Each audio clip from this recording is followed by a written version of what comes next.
Yo les machines, aujourd'hui j'ai l'honneur, énorme honneur, de recevoir Kevin Mayer, double médaillé olympique, double champion du monde et surtout recordman du monde du décathlon avec 9126 points. Alors le décathlon c'est 10 épreuves sur 2 jours et Kevin c'est sans doute l'athlète le plus complet de la planète parce qu'il faut sprinter, faut sauter, faut lancer, faut courir un 1500, tout ça en gérant la fatigue et les entraînements. Bref, Kevin il va nous expliquer comment on s'entraîne pour une telle dinguerie. Dans cet épisode on va revenir sur son record du monde, sur ses blessures, dont celle qui l'a privé des Jeux de Paris en 2024, mais aussi sur ce qui le motive aujourd'hui, sa vision de l'entraînement, la récupération, de la gestion du stress et de sa longévité dans son sport. On va aussi parler de ses méthodes d'entraînement qui sont, on va le dire, pas comme les autres. Il a fait 0 footing entre 2014 et 2024, mais vous verrez, il y a d'autres choses qui sont assez surprenantes. On va aussi parler de muscu, des transitions entre les épreuves, de son rapport au plaisir, à la compétition, etc. Bref, c'est un échange que j'ai adoré et en plus, pour une fois, le podcast, il dure pas plus longtemps qu'un marathon. Allez, c'est parti, je vous laisse avec Kevin, mais juste avant de commencer, un petit mot sur Coros, le sponsor du podcast. Si vous avez une montre Coros, vous avez peut-être déjà remarqué le score de rendement qui s'affiche à la fin de votre jog ou de votre séance. Ce score qui varie entre 80 et 120%, il va mesurer votre économie de course en se basant sur votre fréquence cardiaque. En gros, ça vous indique l'effort que vous avez dû fournir pour une allure donnée. Plus le score est élevé, plus vous avez été efficace. Ce score de rendement, il est calculé sur vos 42 derniers jours de course. Pour que ça fonctionne bien, il faut évidemment avoir une fréquence cardiaque précise, donc si vous avez le brassard Coros, mettez-le. Et je vais vous expliquer rapidement comment je m'en sers au quotidien. Premier exemple, quand je suis revenu d'altitude du Kenya pour courir mon 2h12 à Valence, voici mes jogs à J-3 et J-2. Comme vous pouvez le voir, j'avais d'excellents rendements de 114 et 108%, et ces scores-là, ils confirmaient bien mes sensations, je me sentais vraiment fort, je sentais que j'avais récupéré de mon gros bloc marathon, et mon économie de course semblait très élevée, ce qui est parfait pour le marathon. Autre exemple, récemment je suis tombé malade, j'ai chopé un gros rhume, j'ai quand même continué de courir très facile, et voici les scores de rendement que j'ai obtenus pendant cette période. Vous voyez, c'est pas très fameux, 91% et 93%. Encore une fois, ça confirme mes sensations, mon corps n'avait pas beaucoup d'énergie et c'est normal, il était occupé à combattre le virus. Et finalement, il y a quelques jours, j'ai fait un 12 x 1000 mètres pour préparer le Summit de Paris, c'était une grosse séance, j'ai fait ça en matinée et le soir, je suis allé faire un jog pour faire un petit double, pour rajouter du volume et vous pouvez voir que mon score de rendement était encore une fois très faible. C'est normal, je venais de donner beaucoup durant ma séance et c'était la preuve que j'avais besoin de récupérer et qu'il fallait faire attention. Sur le Training Hub, vous pouvez suivre votre rendement sur la période de votre choix. Regardez par exemple ce graphique qui montre l'évolution de mon rendement sur les 39 jours avant mon 2h12. On peut voir une amélioration significative et progressive de mon économie de course, mon rendement, particulièrement durant l'affûtage, ce qui était un super bon signe pour performer. Le score de rendement, c'est donc un super indicateur pour suivre votre forme, détecter vos niveaux de fatigue, ajuster vos entraînements et voir si vous progressez, en particulier sur l'économie de course, et ça c'est très important pour le marathon. Merci à Coros de soutenir le podcast, et maintenant, place à l'épisode. Bienvenue au Runwise Podcast. Aujourd'hui on est en direct du coup de Montpellier, je suis avec Kevin Mayer. C'est une petite surprise, on t'a pas annoncé sur les réseaux parce que je pense que les gens s'y attendent pas trop. On a un podcast hyper spécialisé en course à pied. Donc je reçois essentiellement des coureurs, des coachs et tout. Mais toi, tu es un décathlète, c'est-à-dire que tu fais un peu tous les sports. Et j'avais vraiment envie de te rencontrer parce que je suis très curieux, notamment de l'entraînement décathlon, qui me paraît assez compliqué, on va dire. Fait que Kevin, j'ai trouvé sur ta fiche World Athletics que tu avais fait 23 sélections en équipe de France. Est-ce que c'est ça ou est-ce qu'il en manque? Alors, pour être honnête, je les compte pas. Okay, non, je les compte pas. Plus. Je les compte pas. Je compte plus mes décathlons parce qu'entre une sélection et réussir à terminer un décathlon, des fois il y a un gros gap. Donc je compte mes décathlons avec le maillot de l'équipe de France et plus encore mes médailles avec l'équipe de France. C'est ce qui compte, c'est de rapporter des médailles. Et alors il y en a combien de médailles? En international senior, il y en a 11. Ok, 11 médailles et notamment 2 médailles, je pense, olympiques, argent à chaque fois, c'est ça? C'est ça. Ok. J'ai pas envie de commencer par une question un petit peu difficile, mais est-ce que c'est quelque chose pour toi, un gros objectif pour toi de gagner une médaille d'or aux Olympiques, ou est-ce que championnat du monde olympique, au final, ça fait pas tant de différence? Si, ça fait de la différence. Pour moi, c'est mieux d'être champion olympique. Mais quand on n'a pas vécu le moment, on peut pas l'espérer. Donc, tant que je serai pas champion olympique, je pourrais pas dire ce que ça fait. Et donc, étant donné que je sais pas ce que ça fait... j'ai pas une carotte au bout d'une canne à pêche devant moi pour me dire faut que je sois champion olympique sinon j'ai raté ma carrière. Non, j'ai vécu des moments exceptionnels en battant le record du monde, en étant 2 fois champion du monde et des fois en étant champion d'Europe en salle, la plus petite compétition internationale de l'athlétisme. Des fois j'ai vécu des émotions peut-être plus grandes que quand j'ai fait champion du monde, donc je vis beaucoup plus pour vivre des moments de dingue.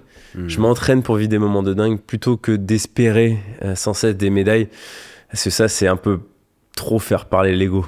Ouais, et ne jamais au final pouvoir être satisfait si tu n'atteins pas potentiellement. Je veux dire, combien d'athlètes rêveraient d'avoir ne serait-ce qu'une médaille olympique?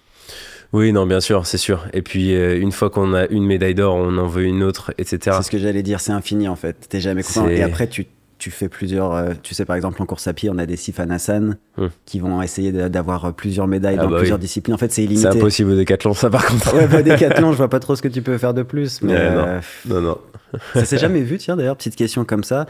Un décathlète qui est tellement fort qui peut aller sur... en fait, il y a peut-être que le 100 mètres où tu peux être compétitif par rapport aux meilleurs? Non, il y avait Ashton Eaton qui aurait pu espérer faire une médaille olympique aux 400 mètres haies. Ah, aux 400 mètres En 2014, lui, il n'a pas les championnats d'Europe. Donc en 2014, il n'y avait pas de championnat du monde, pas de Jeux olympiques. Il a fait une année de 400 mètres haies et il a gagné une Diamond League.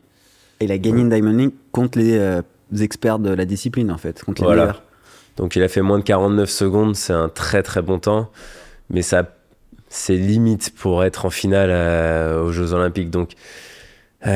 quand on s'entraîne pour 10 épreuves, en fait, quand on voit le gabarit des sauteurs en hauteur et quand on voit le gabarit d'un lanceur de poids, on se rend compte que la spécificité des épreuves fait que c'est impossible. On doit avoir le physique au milieu qui peut pas nous permettre d'être excellent dans une seule épreuve. Ouais, c'est ça que j'adore. Il faut minimiser les faiblesses partout un petit peu, mais on va en reparler juste après. Fait que, record du monde de décathlon, 9126 points, c'est bien ça? C'est ça. Ce qui me paraît énorme. Et tu l'as établi, il me semble, en France, hein. Exactement. À Talence, au Decastar à Talence. Est-ce que c'était spécial de le faire justement en France devant du coup le public français? C'était un scénario, je veux dire, tout le monde l'attendait en fait parce que j'avais fait 0 sans longueur, qui est la deuxième épreuve du décathlon à Berlin, au championnat d'Europe en 2018. Et donc moi je fais qu'un décathlon par an, donc ma saison était fichue. D'accord. Et là, le jour d'après, je me dis, je suis dans la forme de ma vie, je peux pas arrêter ma saison là. Il y avait le Decastar en septembre. Et donc à partir de là, tout le monde savait que j'étais très en forme. J'avais fait des grosses perfs toute l'année. Donc RMC rachète les droits du Decastar. Tous les médias me parlent que du record du monde pendant un mois. Ça me prend la tête de dingue. Ça me met une pression énorme, plus qu'en championnat. Ouais. Et j'arrive là-bas, tout était écrit, quoi. Et je marchais sur un nuage pendant 2 jours. Ouais, tu te sentais vraiment voler cette journée-là? Enfin, ces journées-là? Ces 2 jours, c'était incroyable. Même au saut à la perche, où c'est la 8e épreuve, et t'es très fatigué, et d'habitude, t'as du mal un petit peu, tu mets beaucoup de temps à te régler, etc. Là, mais j'étais mort, explosé, parce que plus tu fais des perfs, hautes, pendant ton décathlon, plus la fatigue arrive vite. Donc à la perche, à la 8e épreuve pour le record du monde, j'étais explosé. Et genre, je me souviens que quand je courais avec ma perche, je sentais mes pieds qui touchaient mes mollets tellement ma foulée était désorganisée vis-à-vis de ma fatigue. Ouais. Et ça passait, j'ai tout passé du premier essai. Donc non, c'est... Incroyable. C'était ouf. Tu crois que c'est quoi dont tu es le plus fier? Un record du monde qui peut potentiellement durer... en fait, il dure depuis 2018, ça fait déjà 6 ans qu'il dure. Ça prouve qu'il est quand même fort. Ou d'avoir une médaille olympique? J'en sais rien. Il y a beaucoup qui me posent, pose la question, tu préférais être champion olympique ou avoir le record du monde? Je pense que c'est 2 choses très difficiles à atteindre, c'est sûr, mais c'est pas les mêmes choses. Je préfère laisser le public gérer ça. Comment dire? Ça, c'est des choses où j'aime pas me poser ces questions-là, en fait. J'ai vécu le record du monde, ça a été incroyable, c'était en France avec un public français. J'ai jamais fait de championnat avec le maillot de l'équipe de France en France, vu que j'ai raté les Jeux l'année dernière. Donc ça a été la seule compétition que j'ai vécue à très haut niveau avec un public français, donc c'était fou. C'était spécial, est-ce que, je connais pas assez le décathlon pour le savoir, est-ce que ce record du monde, il a été presque égalé dans les dernières années ou pas vraiment? Non, personne n'est arrivé à moins de 100 points du record du monde. C'est-à-dire que Damian Warner, en 2021, au Jeux de Tokyo, quand je fais 2e derrière lui, a fait 9018 points. Donc quand même loin, ok.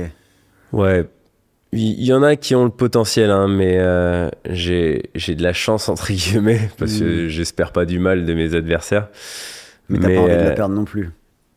C'est quand même cool d'avoir un record du monde. Ouais, mais je l'ai fait. J'ai fait le record du monde. Donc même si on me le prend, j'ai le moment du record du monde qui existera toujours dans ma mémoire. Donc c'est pas très grave. Puis tu l'as gardé assez longtemps pour pouvoir en profiter. Tu sais, il y a des gens qui battent un record et des fois la même année il est battu et là t'as pas vraiment le temps de savourer. Et c'est vrai, ça peut peut-être faire mal ça. C'est vrai que j'ai pas. En course à pied, ça arrive souvent puisque les chaussures carbone et compagnie, ça fait une diff, tu vois. Ah bah en ce moment, la course à pied, ça s'arrête pas. Ouais. Mais il y a des records comme le 1500 par exemple d'Hicham El Guerrouj qui sont là depuis des dizaines d'années. Donc voilà.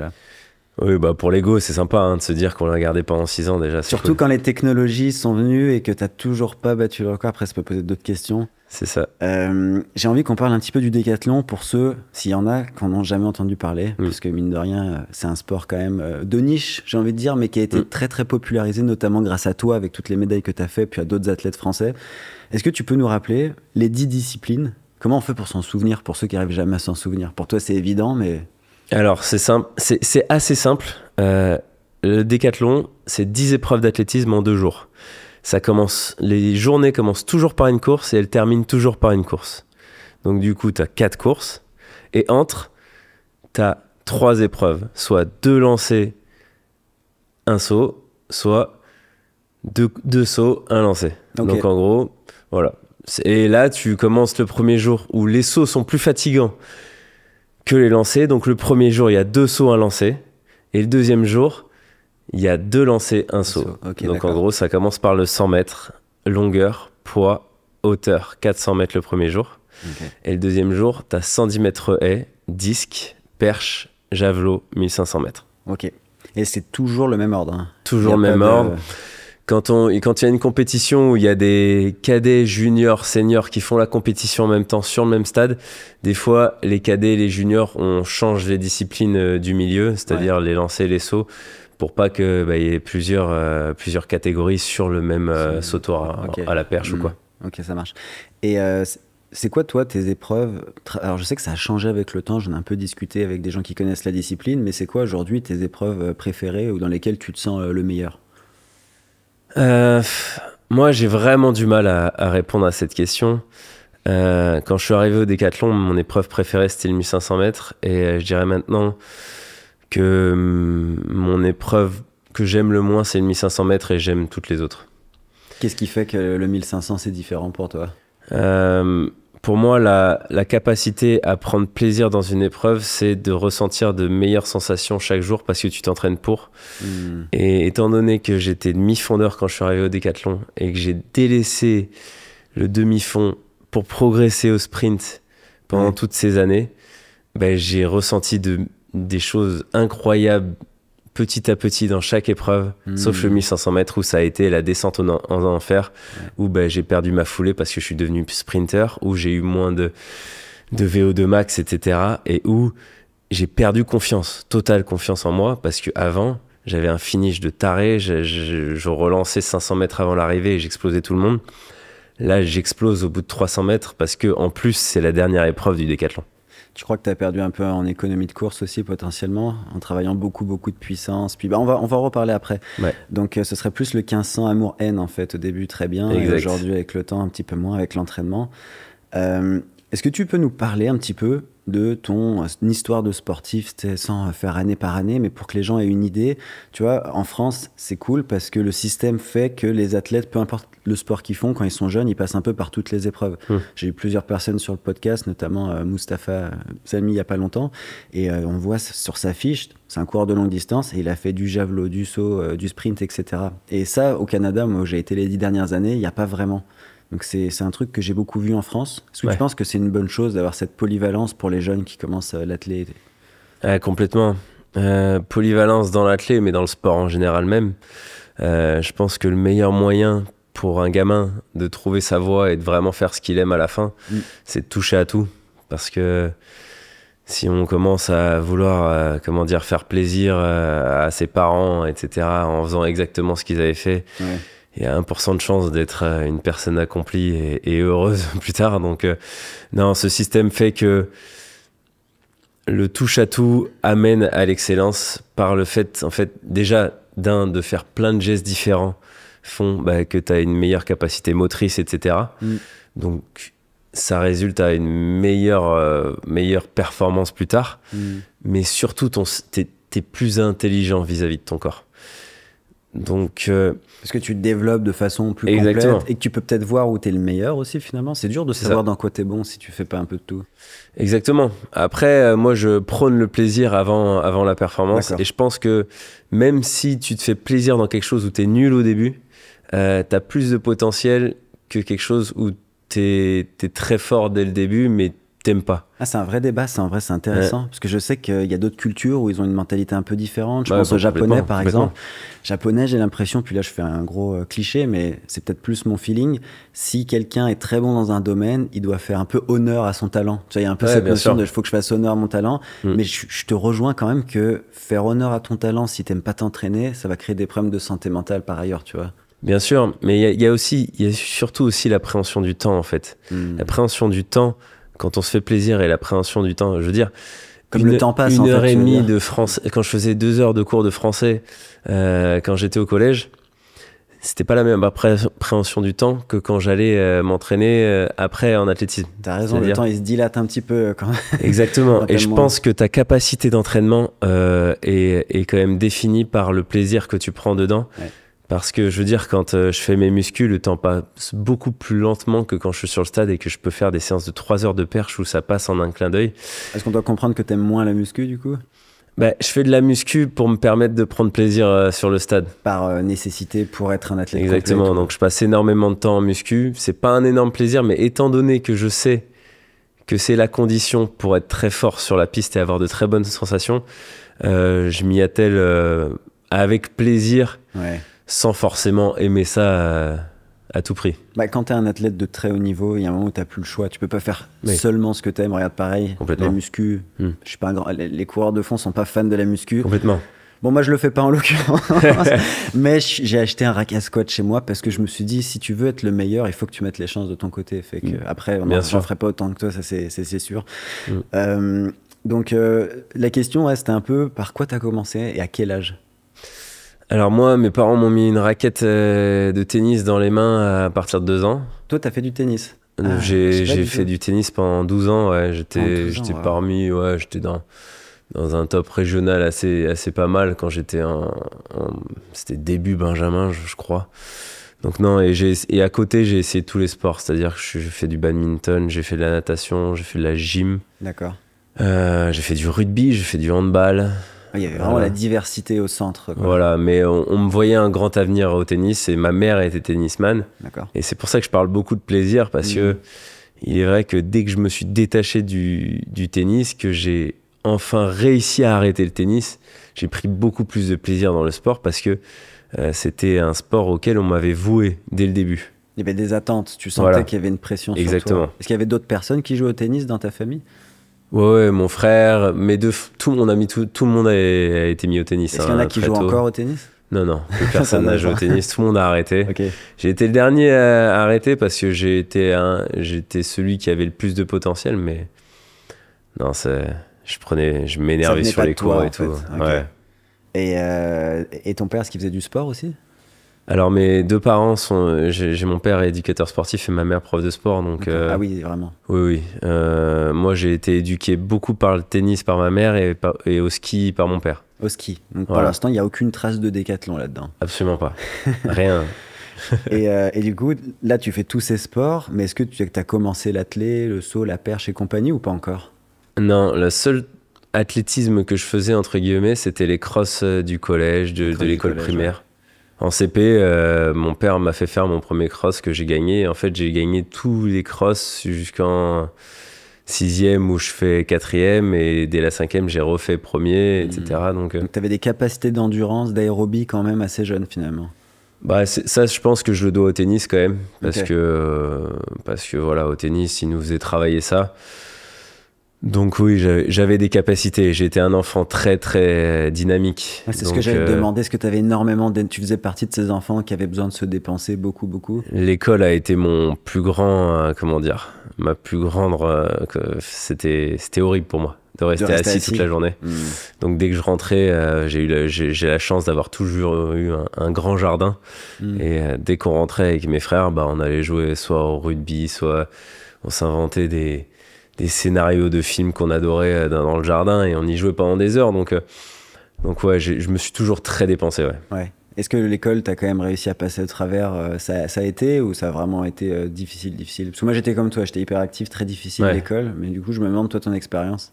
Je veux pas dire que c'était horrible. Ouais. Je détestais rester assis pendant des heures. Ce que j'aimais, c'était l'interaction sociale, Avec les où autres. tu te fais tes meilleurs potes pour la vie, etc. Donc c'était vraiment cool. Mais non, j'ai toujours fait le minimum pour avoir la moyenne, etc. Et ça s'est pas si mal passé que ça, mais c'était pas non plus, c'était pas ma destinée de continuer à faire des grandes études, etc. Parce que quand tu comprends rien, t'as l'impression d'être largué par rapport aux autres.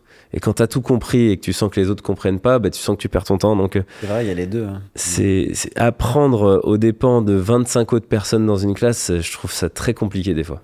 Y a pas vraiment. J'ai déjà pensé à ça. Ouais, j'aimerais pas être ceux qui doivent régler ces problèmes. Ah, y Parce a pas de que solution. c'est pas vraiment c'est ça. En fait, il vaut mieux être moyen. je pense. Exactement, c'est ça. Sinon, Exactement. t'as de l'ennui. Donc, ok. Et alors, il commence quand enfin, pas le décathlon, mais du coup, c'est à partir de quand que tu commences l'athlé?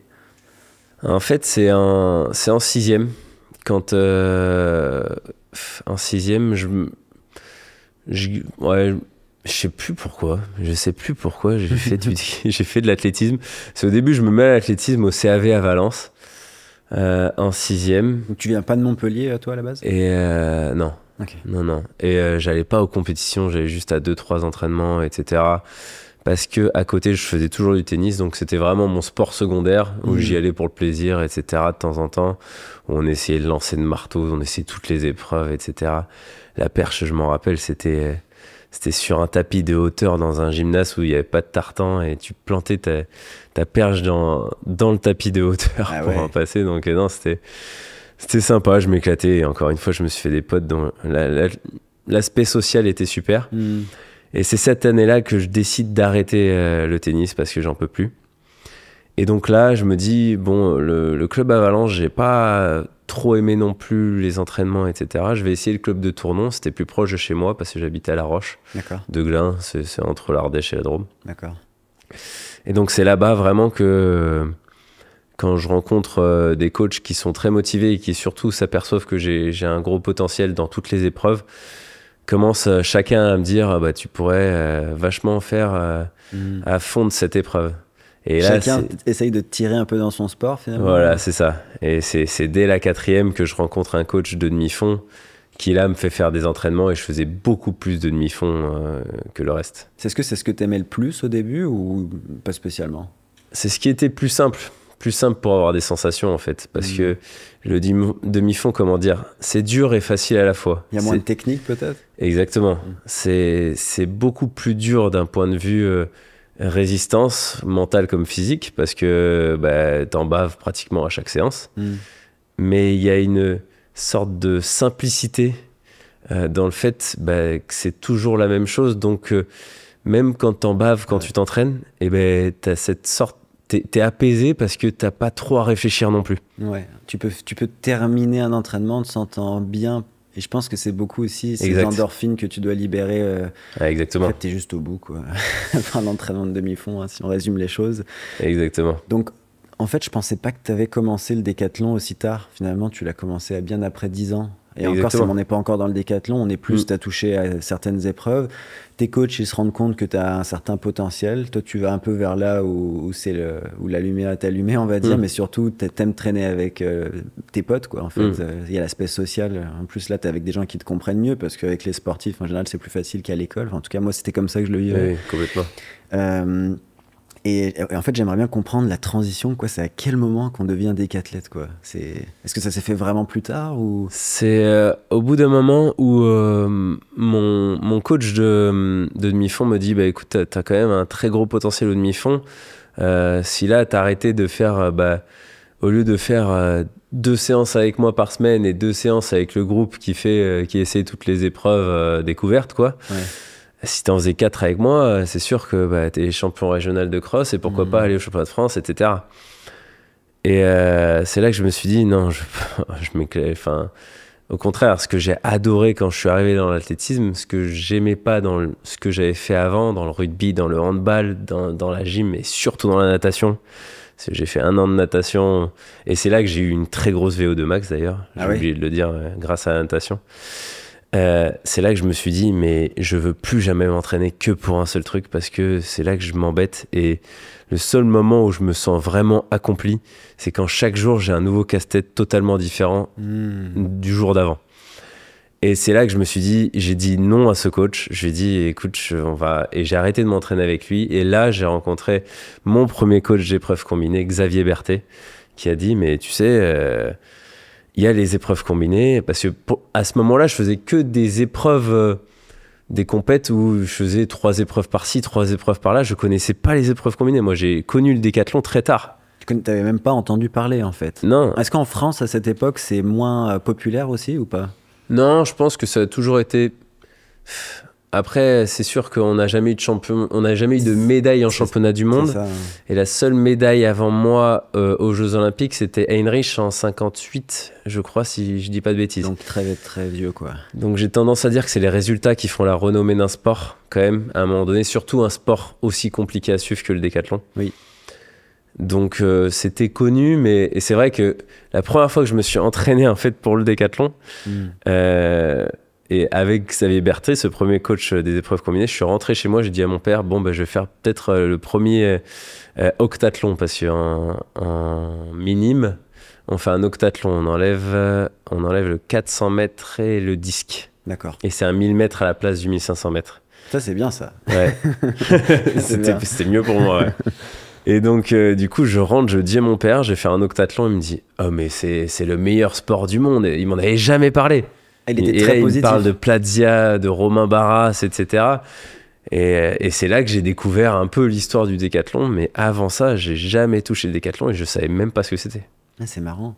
Mais j'imagine que pour les parents, ça doit pas être facile mais même pour les entraîneurs, tu sais, de guider les athlètes vers des sports comme ça, parce que c'est tellement technique. Puis on va en reparler sur l'entraînement qui doit demander beaucoup d'heures aussi. Est-ce que tu sentais dans ta personnalité que tu avais ça un petit peu depuis que tu étais jeune, de, je sais pas si on peut dire vite t'ennuyer de quelque chose, mais de pas avoir envie de faire juste en mode tunnel, d'être expert de une seule chose? Est-ce qu'il y avait d'autres activités dans ta vie où c'était comme ça, ou vraiment c'était propre au sport?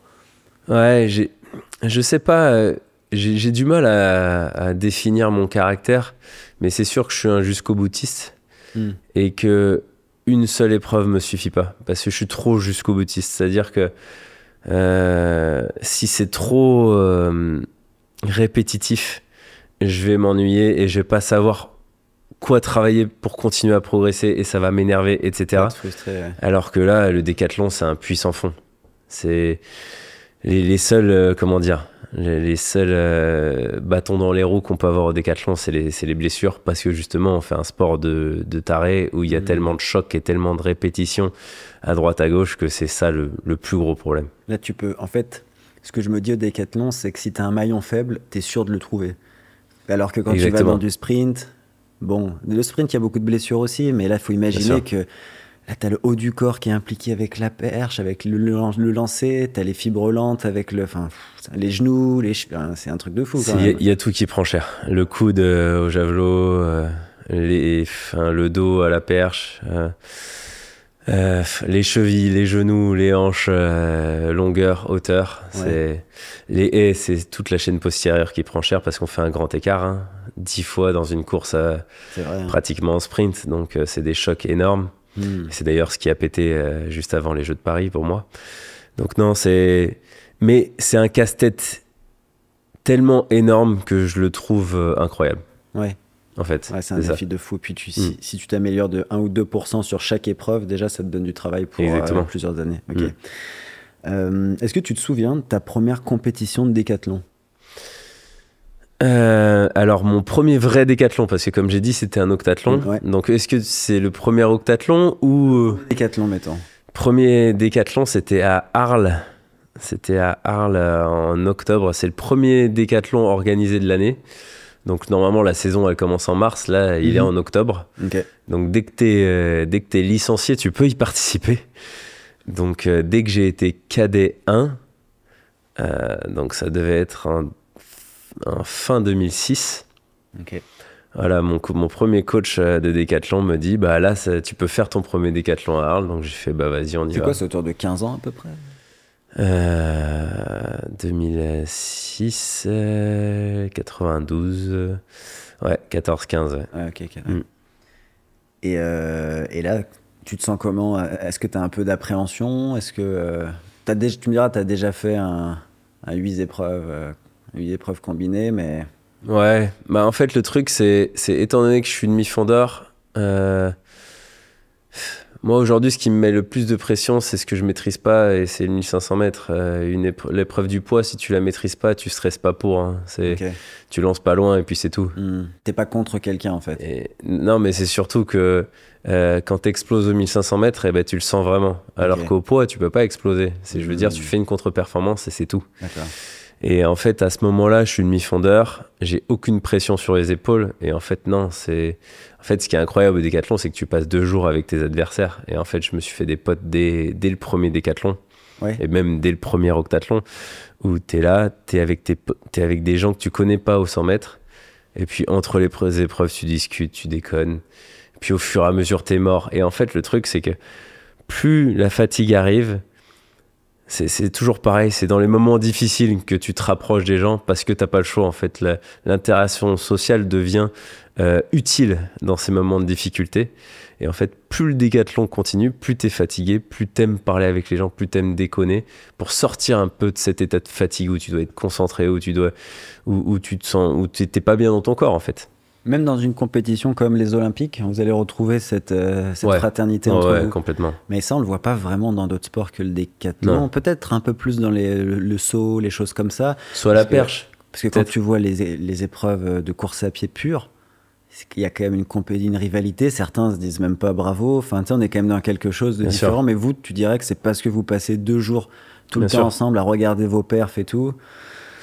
C'est pour moi, plus tu passes de temps avec les gens, avec tes adversaires, plus tu apprends à les connaître, moins cet esprit de vouloir les bouffer, il va pas partir. Tu as envie de les bouffer, il y a pas de souci. Mais c'est bon enfant. Comme tu C'est voudrais moi, bouffer ton Warner, pote à l'entraînement. Warner, je lui ai déjà dit quand il passe la barre à 2 mètres en hauteur, je lui ai déjà dit, attends, mais tu vas voir, je vais te passer 2,05 m, ça va te mettre dans le mal. Ça le Mais fait c'est rire. bon enfant. Oui, bien sûr, on en rigole. Ça le motive. Ça nous motive, on utilise l'adversité pour être meilleurs nous-mêmes. Parce qu'au décathlon, il faut savoir une chose, mais c'est comme le demi-fond, ton plus grand adversaire, c'est toi-même. C'est au fur et à mesure, la fatigue, etc. Au 100 mètres, tu te bats contre les autres, et plus le décathlon continue, plus tu te bats contre toi-même avec tes sensations, parce qu'elles sont de moins en moins bonnes. Ouais.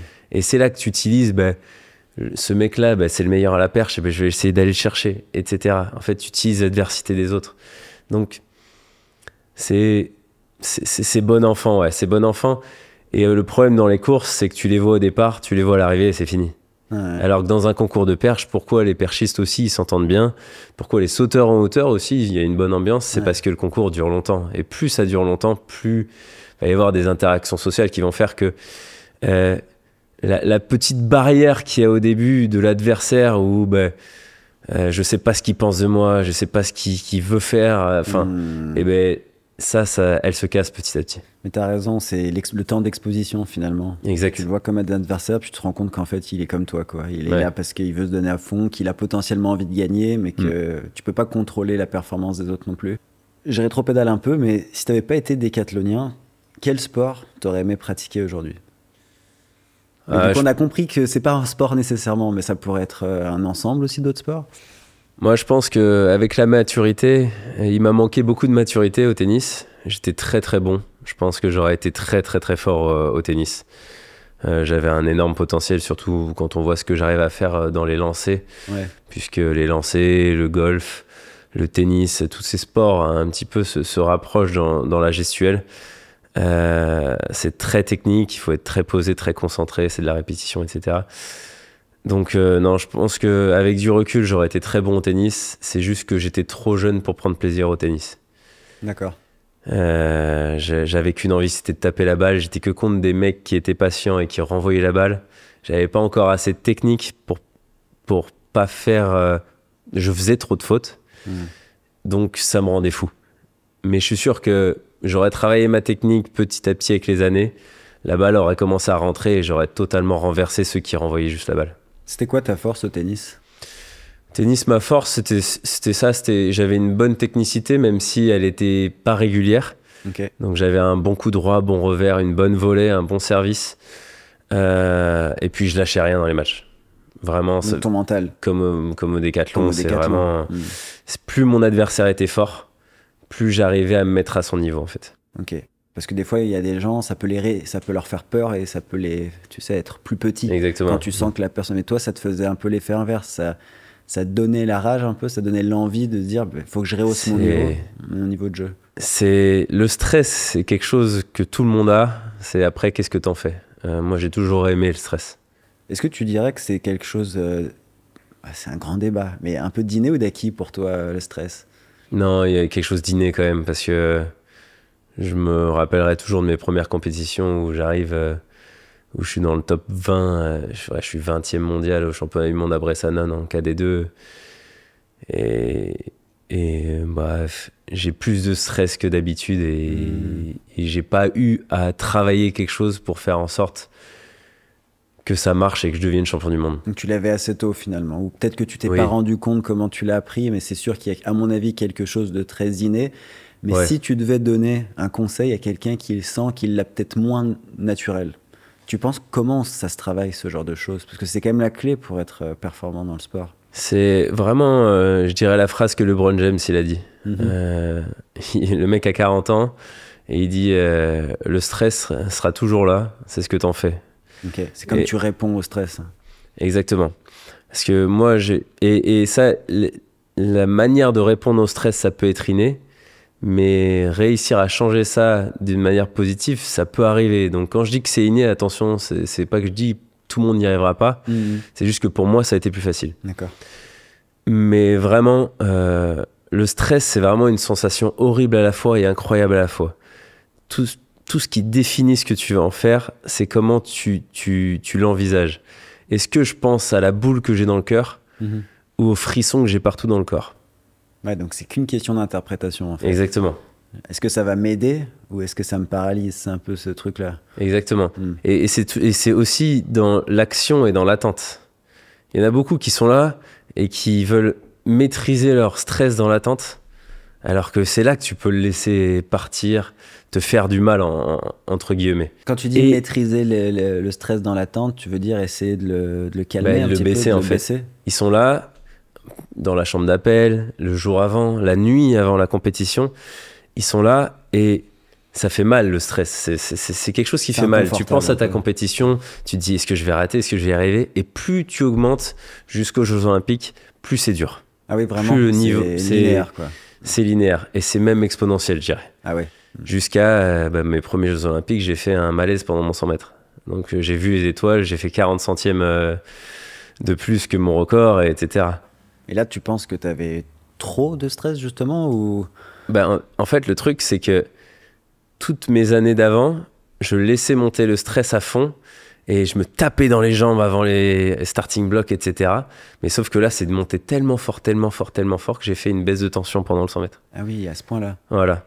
Et donc, c'est pour ça que maintenant, avant le 100 mètres, d'une grande compétition, par rapport aux petites compétitions, je me tape pas les jambes, je me fous pas des claques, etc. J'essaie juste de respirer déjà assez, en fait, pour maîtriser, parce que je suis à un niveau de tension tellement énorme que j'ai pas besoin de faire monter quoi que ce soit. J'ai juste à penser à ce que je dois faire de la manière la plus calme possible et ça va marcher tout seul. Ça, c'est de l'expérience aussi, j'imagine. Est-ce que tu dirais que le niveau de stress, il doit être en adéquation avec la distance?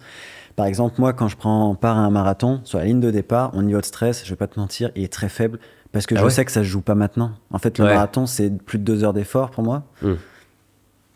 Voilà, c'est... Et donc, tu vois ce que je veux dire? Et t'as pas le stress de... J'ai un stress, genre, sur 10, 2 ou 3 sur 10. Mais toi, sur un 100 mètres, ça dure 10 secondes. Donc, t'as pas le choix d'être déjà là parce que t'as pas le temps de monter, tu vois ce que je veux dire? Mais du coup, ma question, c'est est-ce que sur un 1500, t'as l'impression que t'es autant activé que sur un 100? C'est pas pareil, en fait. C'est pas du tout pareil parce que les sensations qu'on a à un 100 mètres, c'est animal. C'est-à-dire que là, tu vas t'exprimer à 100% comme un taré pendant 11 secondes ou 10 secondes.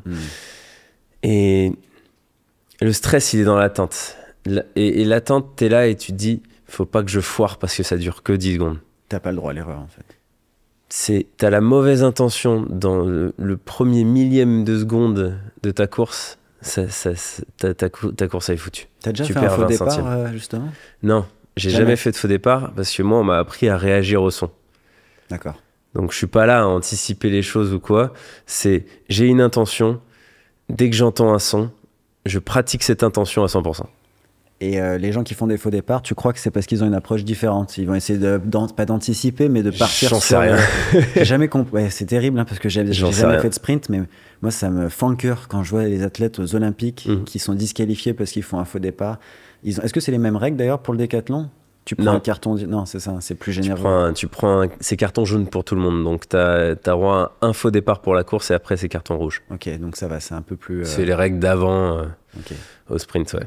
J'avais une question, pas facile non plus.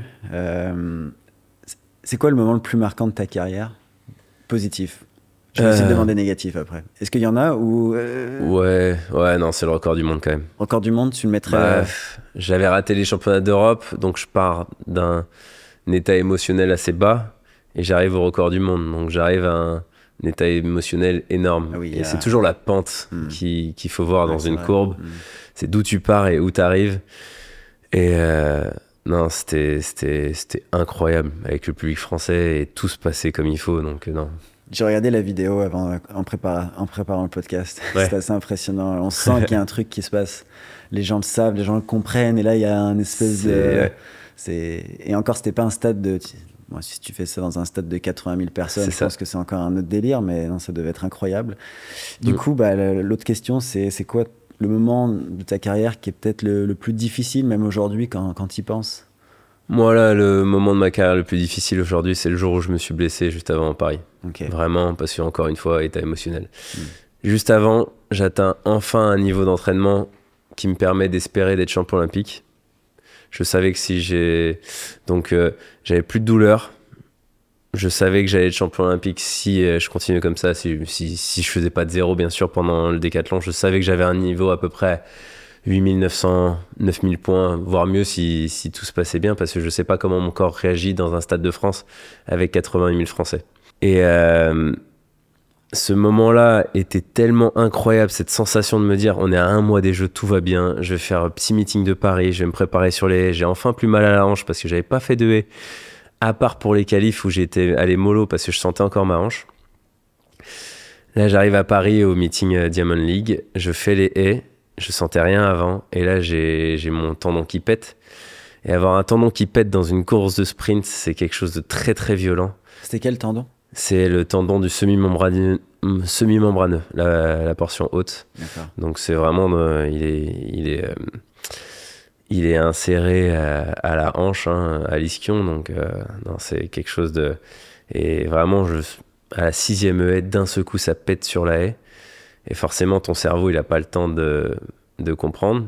Donc tu passes l'autre haie, donc tu sens qu'il se déchire encore plus. Et là, mais quand je tombe par terre, je sais que c'est fini. Je sais que c'est fini. Il y a des états émotionnels qui arrivent et on sait que c'est la blessure qui fait qu'on est dans cet état émotionnel. Tu sais, t'as des frissons de partout dans le corps. T'as une sensation dans le corps qui fait qu'il y a quelque chose de grave qui vient de se passer dans ton corps. C'est un peu comme quelqu'un se pète le fémur ou quoi. Ils sont un peu shootés, c'est un peu bizarre. Et dès que je comprends en 5 centièmes, et là il y a mon monde qui s'écroule parce que c'était quand même un rêve de faire les JO dans le Stade de France. Ouais, je comprends. Ouais. Mais surtout toi où la route était un peu toute tracée, c'est ça qui est dur.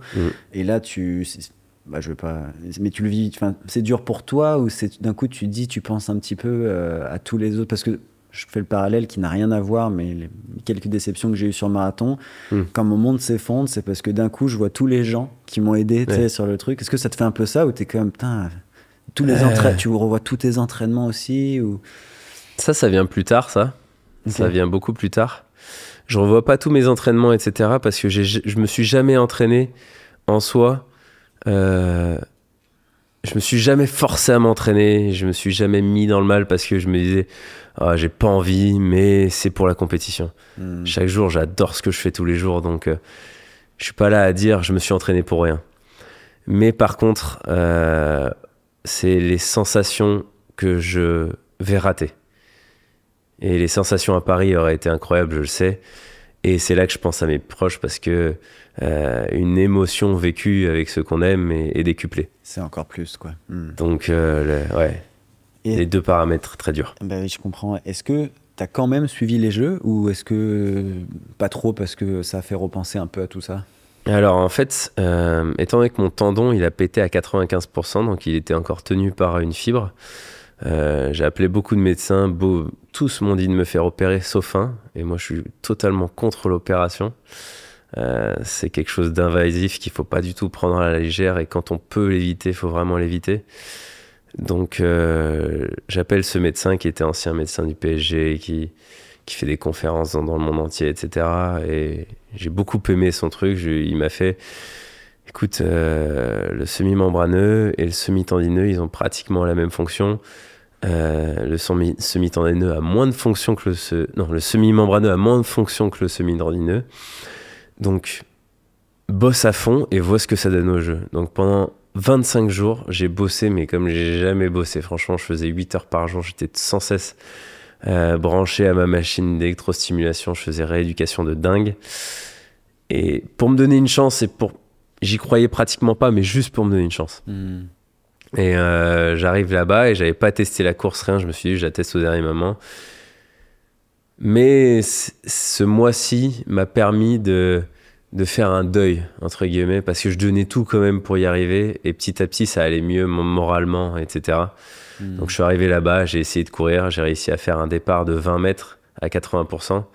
Les médecins de la Fédé, ils en revenaient pas, ils avaient jamais vu ça avec la blessure que j'avais eue, etc. Donc j'étais assez fier de moi quand même. Mais du coup, je fais forfait. Et là, il y avait deux choix. C'était soit je rentrais chez moi et je faisais la taupe, soit c'était les Jeux à Paris et avec mes connaissances, etc., je pouvais aller voir n'importe quelle épreuve, n'importe quand je voulais, etc. J'avais même pris des loges dans le Stade de France pour toute ma famille, que j'avais payé un certain prix. Avant tout ça, en fait. Bien sûr. Donc, et là, avec mon frère qui m'aide dans ma carrière, etc., on se dit, bon, autant le vivre à fond. Donc, on a fait les 2 jours dans les loges. Je suis allé revoir de l'athlétisme, je suis allé voir du volley, de l'équitation. Je suis allé voir plein de trucs. J'ai regardé le triathlon. Du tennis? Je suis pas allé voir du tennis. Non, j'ai pas eu le temps. J'ai pas eu le temps. Mais, et surtout, j'ai fait la bringue avec tous mes potes qui avaient réussi les Jeux. Donc, les volleyeurs, les triathlètes. Est-ce que tu allais voir les décathloniens un peu? Tu t'entends bien avec... J'ai regardé tout le décathlon, ouais. J'ai regardé tout le décathlon et non, en soi, ça faisait mal. Mais à un moment donné, je veux dire, il y a que l'ego qui parle quand ça fait mal. Parce qu'en soi, dès que j'ai commencé le décathlon, on m'a bien prévenu. Kevin, c'est un des sports où il y a le plus de blessures au monde. Vraiment. Et si t'acceptes pas d'être blessé, si t'acceptes pas de rater des décathlons, mais sors tout de suite du décathlon, c'est pas fait pour toi. Il faut accepter ça. Il y a 95%, enfin, dans les décathloniens qui ont fait plus de 8200 au décathlon, 95% des décathloniens ont été 3 fois plus blessés que moi. Ah oui, à ce point-là. Donc toi, t'es même pas plus que la moyenne, Ah finalement. non, mais pas du tout. Pas du tout. J'ai fait ma première compétition senior internationale en 2012. On est en 2024. C'est vrai que t'as une belle espérance. C'est quoi l'espérance de vie dans le sport d'un décathlonien? Alors, le décathlonien, c'est soit les blessures, soit le fait que le décathlon, c'est trop fatigant pour lui. C'est-à-dire que moralement, il n'y arrive plus. Donc ça dépend énormément. Ashton Eaton a fait une carrière incroyable pendant 6 ans, mais il a arrêté à 28 ans. Roman Chevrolet a arrêté à 37 ans. Donc ça dépend vraiment de ta capacité à gérer tes blessures et de ton niveau moral et de ton amour pour le décathlon, parce qu'il faut savoir qu'à chaque fois que tu fais un décathlon, c'est souvent comparé au marathon. Le mois qui suit est quand même très difficile nerveusement. Enfin, pour nous, je sais pas pour toi, mais... On l'a vu au JO, les athlètes français qui ont fait le marathon, ça a été long avant qu'ils reviennent sur des courses, avant qu'ils ressentent leur état de forme. Mais je pense qu'il y avait aussi le fait que ce soit en France. Bien sûr. T'as peut-être pas suivi, mais ça a été ça a été très compliqué, les sélections en marathon. Il y a eu plein de séries, il y a eu des retournements de situation. On a même fait une vidéo là-dessus. C'était fascinant pour les gens qui regardent, un peu moins pour les athlètes. Mais je pense qu'il y a aussi une fatigue émotionnelle du fait que ce Ah, soit bien à sûr. Paris, que la famille elle soit là, que c'était fou. Moi, j'y suis allé, hein, on allait au Stade de France, on allait encourager. Et c'était les premiers JO auxquels je participais dans spectateur. J'ai trouvé ça incroyable. Ah, c'était Vraiment. fou, hein. L'ambiance, c'était un peu. L'atmosphère, Et c'est... c'était très mal vendu. Beaucoup de Français disaient que ça allait être moyen et tout. Mais j'ai trouvé ça incroyable. Ouais, c'est l'esprit Mais au moins, français. tu l'as vécu aussi. C'est positif parce que tu l'aurais jamais vécu comme ça si tu avais participé aussi. Ouais, c'est sûr. Et en tant que spectateur, j'ai vécu les meilleurs jeux que j'aurais pu vivre, quoi. Bah oui, c'est sûr, hein, vu que tu connais du monde. Est-ce que tu as des adversaires qui t'ont appelé ou est-ce que ça se fait un peu dans votre domaine Ouais, j'ai eu beaucoup d'adversaires qui m'ont écrit. Merci de nous laisser une médaille. J'ai eu beaucoup de frustration avec ce décathlon parce qu'il y a un niveau incroyable, mais ils sont... Enfin, déjà, Damen Warner et Skottheim, le Norvégien, ont fait 0 à la perche, donc c'était les 2 meilleurs. Ouais, tu peux nous rappeler le podium? Donc alors, le podium, c'est Roos, le Norvégien qui gagne. Derrière, c'est Nugbauer, l'Allemand, qui avait fait un énorme décathlon 8950 en début de saison. Ouais. Donc on pensait qu'il allait gagner, mais il a fait moins bien. Et en troisième, waouh, j'ai un trou. Mais attends, c'est le Grenadien qui nous a tous surpris. C'est pour ça que je me rappelle plus de son prénom. C'est un jeune, un nouveau un peu. Non, il est là depuis longtemps, mais il monte petit à petit. Et là, il a fait il a percé son trou. Mais t'inquiète, ça te reviendra. Ouais, tu me diras quand ça te reviendra. Waouh. Et je suis très nul avec les noms, mais je vois sa tête, etc. Non, t'inquiète. Et ouais, donc un peu de surprise quand même sur ce. Ouais, bah ouais. C'était et ça se gagne en moins du 1800. Ce qui n'est pas énorme finalement. À titre de comparaison, j'ai fait deuxième au JO de 2016 avec 8834. Ok. Donc, c'est des fois la réussite, hein, tu sais fou, pas hein. quand ça va arriver. Hein. Ouais. Mais non, c'était très dense par contre. La médaille était très dure à aller chercher, mais la médaille d'or moins dure que les années d'avant parce que Damen Warner à Tokyo gagne à 9018. Ce qui est quasiment le record du monde. Enfin, pas très loin. Ashton Eaton, quand je fais deuxième en 2016, gagne à 8890. Je suis à 50 points derrière lui. Donc, non, c'était une des médailles les plus... Une des médailles d'or les plus faciles à aller chercher depuis un petit moment. D'accord. Un petit moment, ouais. Ok. D'ailleurs, en parlant des points, est-ce que tu peux expliquer comment ça fonctionne les points? Personnellement, je le sais pas. Alors, c'est quelque chose où... C'est sûr qu'on parle de points depuis tout à l'heure, et pour une personne qui n'a jamais regardé un décathlon, c'est très difficile à envisager, mais c'est très simple. Il y a une table de cotation, et cette table de cotation, en gros, attribue un certain nombre de points à la perf que tu vas réaliser.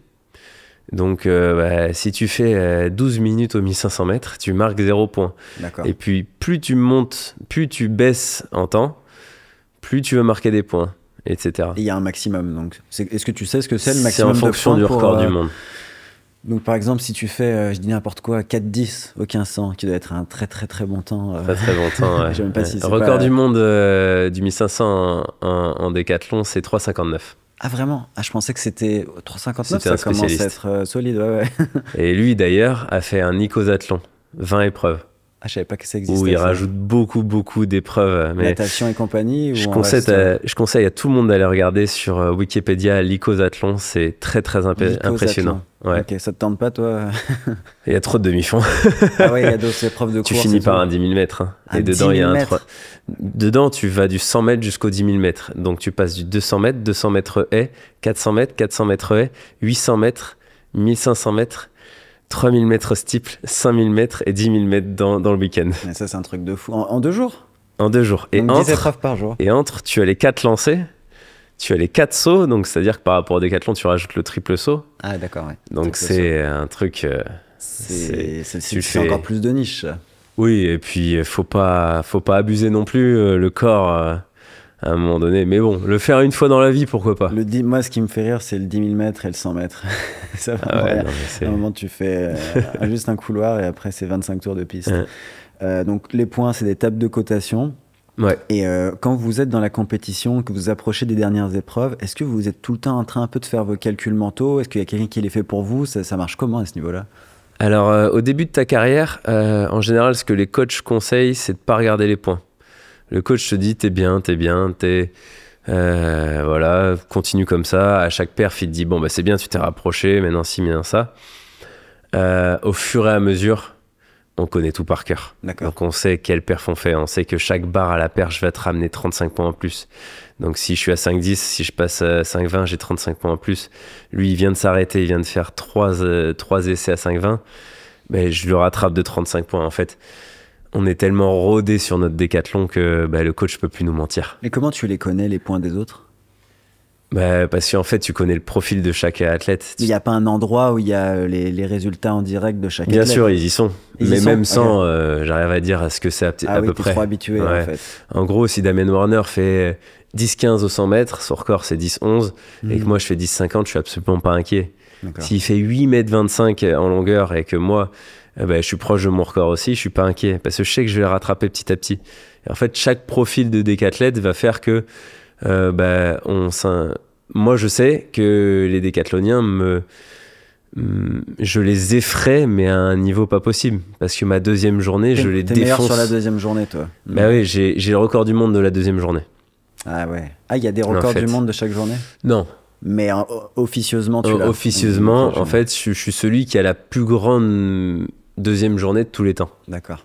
Donc Et tu sais que c'est ta force. Quand tu arrives avec pas trop de retard dans la deuxième Exactement. journée, voire ça arrive que tu arrives avec de l'avance sur la deuxième journée? J'ai jamais été premier à la fin de la première journée. C'est encore plus drôle. Ouais.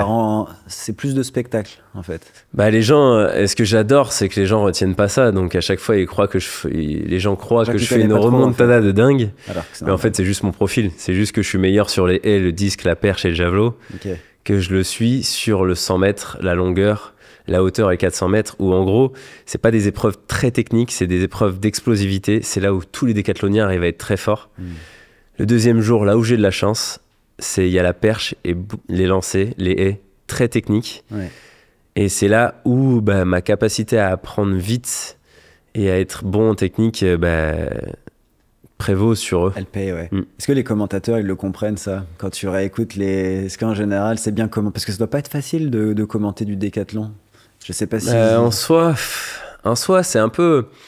C'est dommage. Franchement, le décathlon, c'est vraiment dommage parce que quand je vois à quel point le Tour de France est bien médiatisé, clairement. Et ça dure longtemps.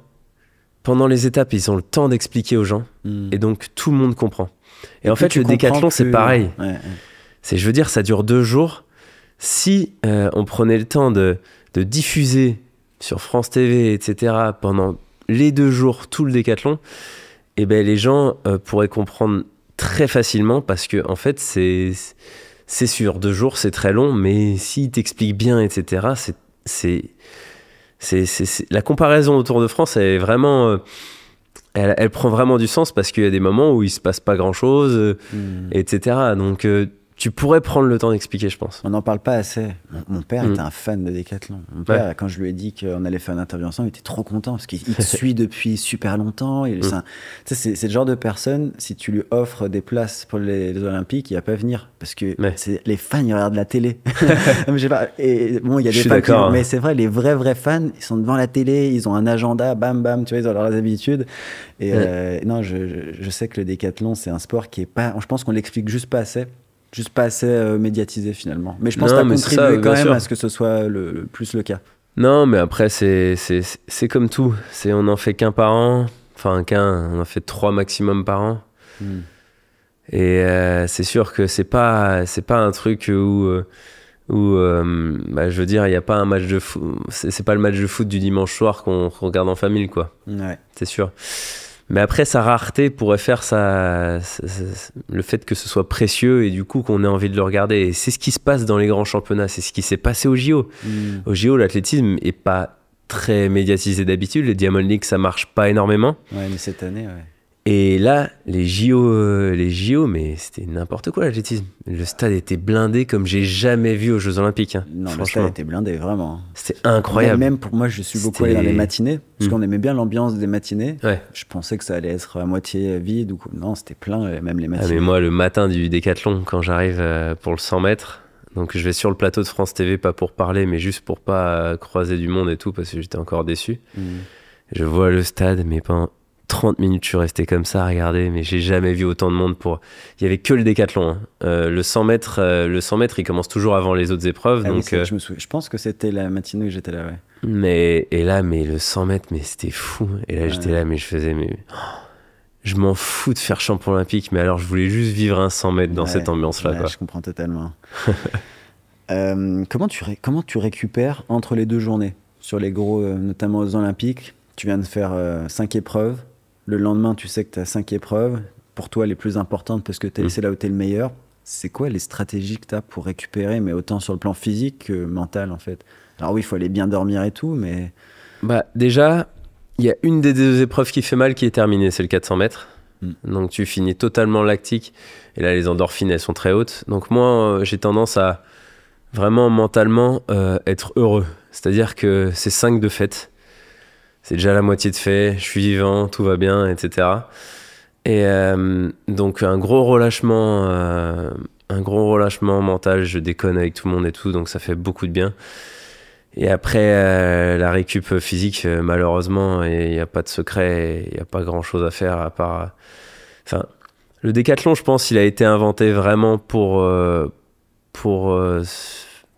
les fous un peu. Au bout de soi, en fait. Quoi qu'il arrive, quoi que tu fasses le soir, le lendemain matin quand tu te réveilles pour les haies, t'as l'impression que tu n'y arriveras jamais. T'es courbaturé?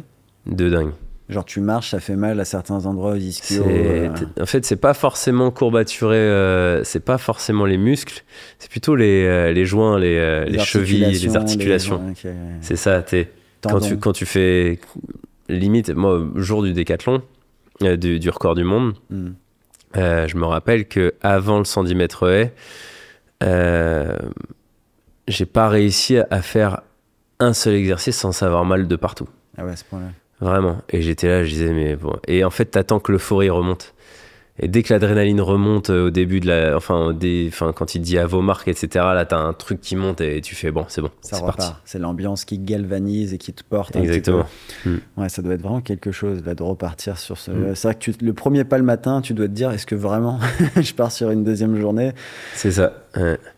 Massage ou pas spécialement? Ouais. Le soir, alors maintenant, je vais dire tout ce qu'on fait. Moi, en général, j'ai une machine d'électrostimulation qui n'est pas connue en France, qui est construite aux Pays-Bas, qui m'aide beaucoup. C'est pas complexe? Non, c'est pas complexe. Non, c'est un autre courant. C'est une autre forme de courant qui s'apparente vachement au système nerveux. Donc, quand tu la mets, en gros, ça envoie beaucoup d'informations à ton muscle et tu es obligé de te relâcher. Sinon, le muscle a trop d'informations. Donc, ton cerveau, en gros, se dit, tiens, il est trop informé, il faut que je le désinforme. Donc, ton muscle va se relâcher. Voilà, c'est à peu près le principe. Après, je fais beaucoup de bains froids quand je peux. Ça dépend où je fais le décathlon. Et après, du drainage, massage. Je fais beaucoup de travail aussi de fascia. Les fascias avec la technique du fat tool. En gros, c'est une sorte de couteau en pierre. Okay. Et tu frottes la peau et en gros, ça crée de la vibration et ça libère les fascias. Et ça te fait du bien? De dingue. Okay. Ça augmente les amplitudes, etc. Okay. Tout ce que tu as perdu sur la journée avec tous les chocs que tu as pu prendre au 100 mètres, en longueur, au poids, en hauteur. Donc quand même pas mal de techniques. Et d'un point de vue plus mental, est-ce que, je sais pas, tu vas écouter de la musique? Est-ce que tu vas faire de la méditation? Est-ce qu'il y a des choses comme ça ou tu vis ta vie, quoi? Non, là, moi, la méditation, j'en fais beaucoup dans les périodes creuses. Mais plus on arrive du moment critique, c'est-à-dire la compétition, plus j'essaye d'être soft avec moi-même, de moins demander en dehors de... Moins t'engager, en fait. Parce que c'est de l'énergie. C'est de l'énergie tout le temps, de tout le temps tout faire pour que tout se passe bien. Et quand je suis dans la compétition, et justement, juste après la première journée, où là, j'ai déjà fini ma première journée, tout s'est bien passé. Et c'est un exploit en soi, parce que quand tu parles à beaucoup de décathloniens, tu te rends compte que c'est pour ça qu'on a énormément de stress avant le décathlon. On se demande comment je peux faire 10 épreuves et que tout se passe bien. C'est vraiment, t'es là et... C'est très difficile à anticiper. Il y a beaucoup d'imprévisibles, en fait, là-dedans. C'est ça qui est dur. En fait, c'est l'inconnu qui te stresse. C'est ça. C'est non seulement chaque épreuve en soi est inconnue, mais c'est l'interaction entre ces épreuves. Parce qu'il y en a une qui va peut-être te donner un ischio un peu plus tendu, donc tu vas devoir t'adapter. Exactement. En fait, c'est un sport qui prend beaucoup d'adaptation, au final, beaucoup de flexibilité mentale aussi. Mais complètement. Et puis, moi, je suis déjà arrivé totalement frais. Au bout de 2 épreuves, je m'étais explosé la cheville à la longueur et ça a été un calvaire pendant les 8 jours d'après. Donc quand tu as eu cette expérience et que cette expérience-là, différemment, mais ça t'est réarrivé sur plein de décathlons, en fait, au fur et à mesure que tu arrives et avec l'envie de faire des gros résultats en grande compétition, ben en fait, la pression que tu as avant, c'est fou. Mais c'est ce que t'aimes au final. On a un peu compris, c'est ta personnalité. Si t'avais une vie sans pression, est-ce qu'elle serait aussi belle? C'est difficile de savoir. Non. Le jour où t'arrêtes le sport de niveau, tu te dis putain, en fait, c'était pas mal quand même. C'est montagne russe. C'est un peu les montagnes russes, le décathlon. Exactement. C'est exactement ça. Et je sais que c'est les meilleurs moments de ma vie. Je sais qu'aujourd'hui, plein de gens me disent mais t'es beaucoup blessé, tu veux pas arrêter, etc. Je fais mais tant que je peux, tant que j'ai l'espoir de pratiquer un autre décathlon, j'y vais à fond. Ouais, je comprends totalement. Ouais. C'est en fait, je sais pas comment dire, c'est plus tu te prépares pour un truc, plus ça te met de pression et plus tu arrives préparé trop bien mais très tendu, plus le moment où tu pratiques, c'est-à-dire pendant le 100 mètres, pendant toi ton marathon, pendant moi la perche, etc., plus tu as un état de conscience qui est élevé. Ouais. Et moi, ces états de conscience où mes émotions sont exacerbées, mes sens sont exacerbés, mon intelligence est exacerbée. Ouais. J'ai l'impression de tout pouvoir mettre dans l'ordre pour que tout se passe bien. Et ces sensations-là qui sont incroyables. Je suis d'accord avec toi. Moi, quand je fais mon marathon sur les 10-15 derniers kilomètres et que je sais que je vais faire une bonne course, mais que ça va faire très mal, je me dis, mais en fait, c'est là dans ma vie où je me sens le plus vivant. Exactement. J'ai l'impression de toucher ce que c'est vraiment la vie. C'est-à-dire d'aller explorer une facette du corps, mais aussi de la tête, qu'au final, peu de gens, je pense, je l'ai dit de manière plutôt humble, je pense peu de gens ont la chance d'aller aussi loin, parce que ça prend tellement d'entraînement pour aller là, que je pense, on se rend pas compte, mais c'est une chance aussi de pouvoir vivre ça. Ah, complètement. Complètement. C'est incroyable.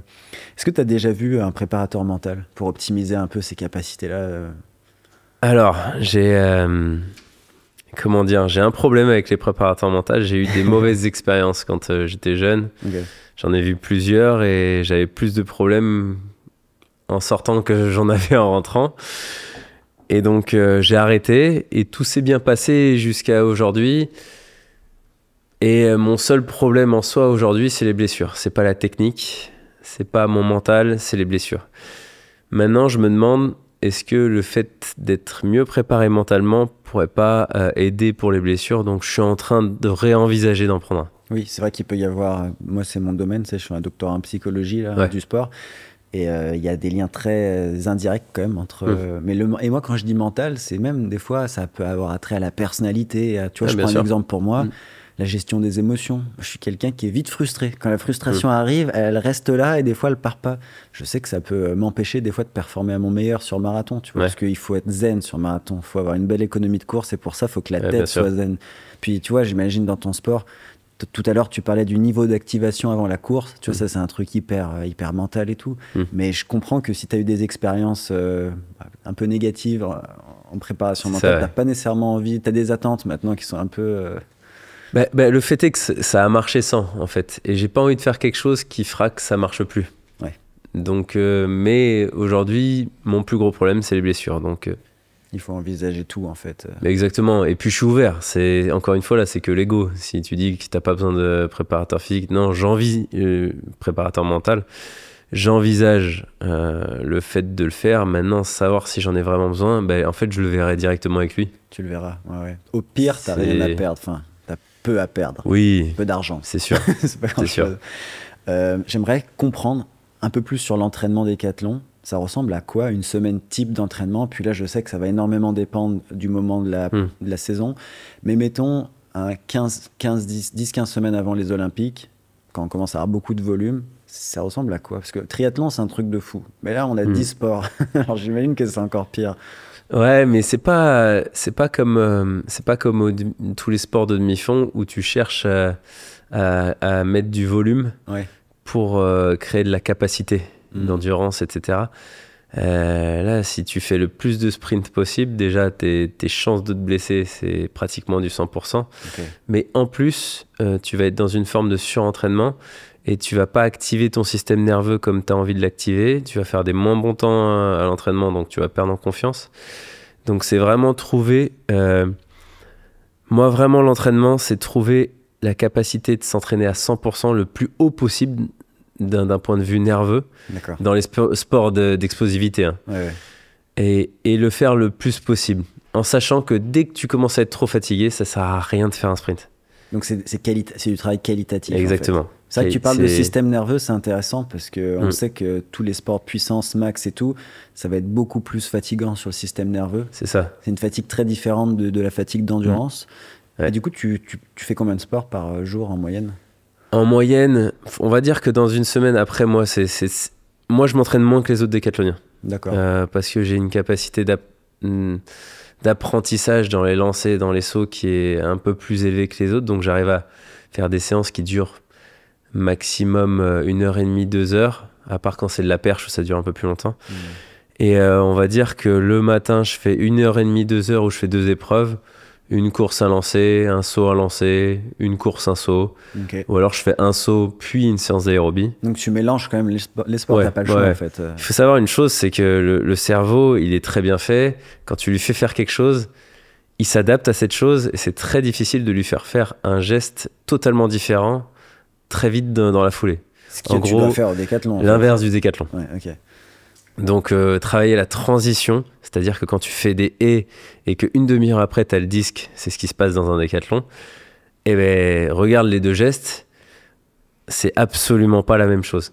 Les haies, tu dois être explosif, c'est du sprint, tu dois être volatile, etc. Le disque, tu dois être ancré au sol, très patient pour créer du retard entre le bas et le haut, etc. Donc rien à voir. Et donc c'est ça qu'on travaille vraiment à l'entraînement, c'est les transitions sans arrêt entre les épreuves pour que ton cerveau arrive à switcher sans arrêt. Donc c'est vraiment une question de cerveau et de système nerveux, d'arriver à activer, inhiber, désinhiber en fait certains groupes musculaires, Exactement. des types de schémas moteurs et tout. Et ça c'est de l'entraînement. Hein, mais... Ça, c'est de l'entraînement, ouais. Donc du coup on fait ça. Moi je vais dire que je travaille sur...